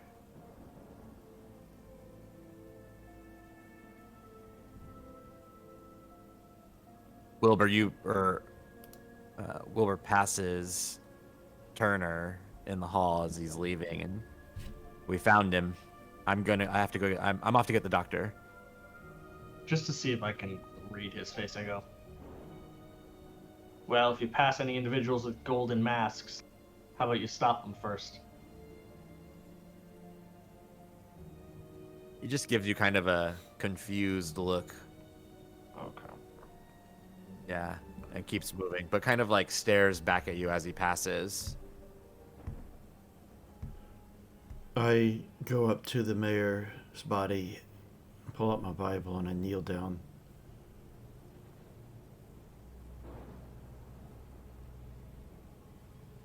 I hold my rosary and do the sign of the cross, and I perform last rites. I've looked this up, actually. I commend you, my dear brother, to Almighty God and entrust you to your Creator. May you return to Him who formed you from the dust of the earth.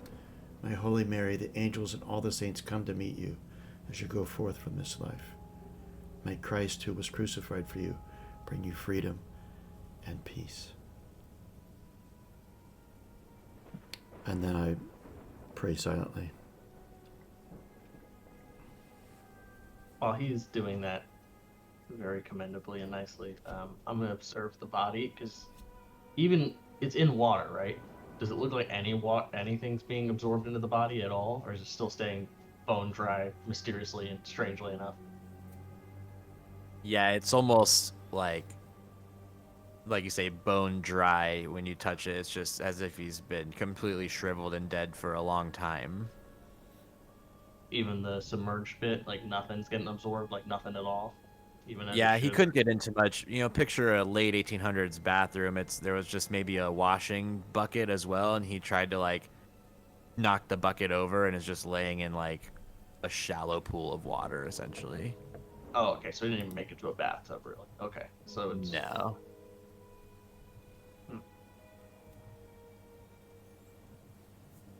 And it looks like just the way he's lying directionally, he stumbled in from the other room. His body is distorted and kind of twisted, almost unnaturally bent in certain places. Just because I know I was bit in that manner, can I look on him? I mean, I don't want to disturb the scene too much for the doctor. It doesn't look like he was actually bit anywhere. It doesn't look like fang marks or somewhere. Okay. At a cursory glance, you can't see any. No weird symbols or whatever. And he has nothing on him because he's naked, right? So he wasn't even wearing that. What time is it? Oh, it's 2:10. The Ed says he's like, all right, come on, Turner, you've had your fun. Get out of here. This is a police investigation now. We don't need your services. We'll need your kind here. Well, Nothing how about you supernatural find about this. How about you find the other missing persons as well? And I kind of just grumble at him and get out of there. I'm sure Matthew will turn up if you say you saw him.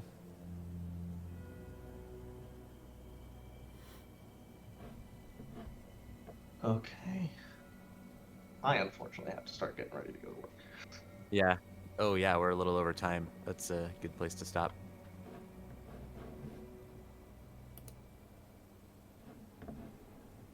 We got a lot done, I think. Found some clues. And this is a no XP game, which I love. Well, that's that. Nobody went insane today. Good game. Yeah, Maybe next yeah, well- time. That's the XP. If you don't go insane, then You, you've got the you prize. get to keep playing this character. Yeah. That's your reward. It's kind of hilarious, actually. See, I hit the ground running, but Father, you caught up on it. Don't I you worry. sure did. Didn't expect that. I think I might be worse off. You're the more functional of the two of us, I think. Yeah, I was gonna say, I was like, if you're the one to die or go insane before I do, and I've been playing this so brazenly. Oh, Yeah. I'm gonna add your.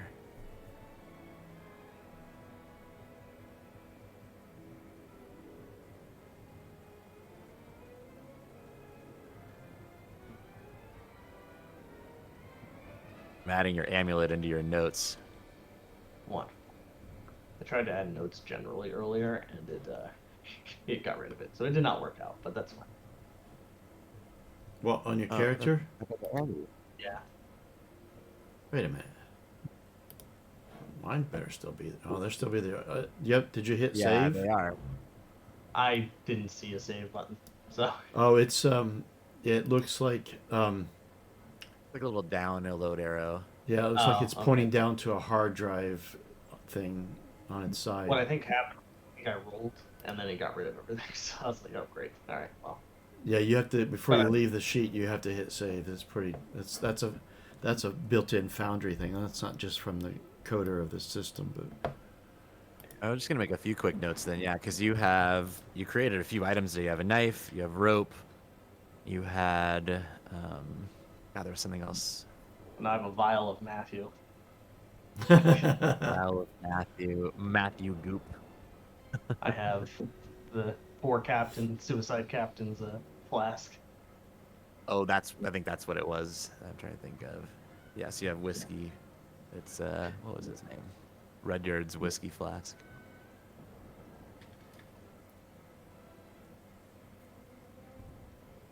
Let's call it his flask. Okay, I got a cool. lantern now. Oh yeah, your oil lamp. And a lighter, I guess, because that's what I lit it with. But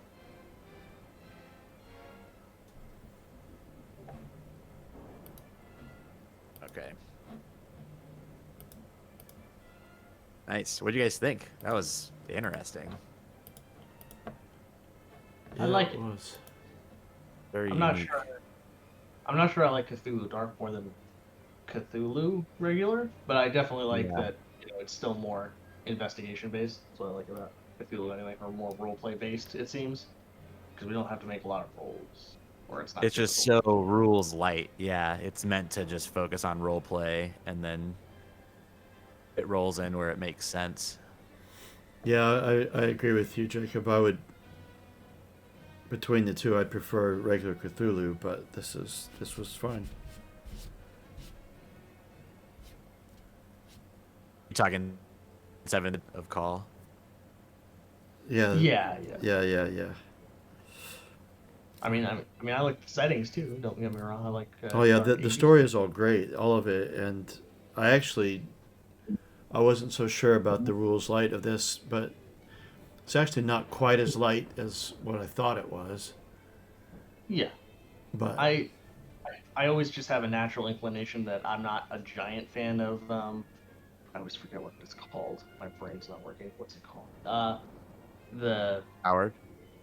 Powered by the Apocalypse. Like I'm not a Yeah. giant fan of the way they work it. Often because also a lot of it is What is that? really. It's like all the Powered by the Apocalypse stuff. So it's. Uh, It's a 2d6 system, basically. Oh, you mean the It's game system That is? Yeah, it's based off an old game called PB Powered by the Apocalypse, so it's called PBTA, and there's a lot of Oh, games that have into it. a lot It's of like that them go off. Masks game, and It's like when more of them use like a lot of them in lieu of rolling and having statistics have a lot of like there are moves you can do or here's oh, moves. Yeah, I've seen some games their like that. playbooks. Yeah. And then you Yeah, roll based on whatever your playbook move. Your playbook is like your class, and so moves are like your skills, but there's like 6 of them, and they're very specific in certain ways based on whatever the setting is. oh yeah. No, that doesn't appeal to me as much because it feels more like a board game, a strategy game, and I absolutely loathe them. the only one I'm The kind of only Oh, good. I was gonna say the only one I'm kind of want to try because I have it is the Avatar one, but I don't know how it rolls quite. I feel like it's a little more in depth. But like I played what was it one what was one of them? It was like in winter or something, and it was all about relationships. I'm like I'm not sure how I feel about this one. Yeah, there's only one that I was interested in as a bit of a joke, really, but I downloaded one that was all about Scooby Doo. I thought that would be That sounds funny to do. That could be interesting, yeah. Because I think what is it? Monster Hearts also has one. I think that's what's in there. Monster Hearts. I know Thirsty. So yeah, I forgot about that one. I just looked it up. Thirsty Sword Lesbians. Dungeon Oh World. yeah, PBTA. The only one I've ever wanted to play was Masks. Oh yeah.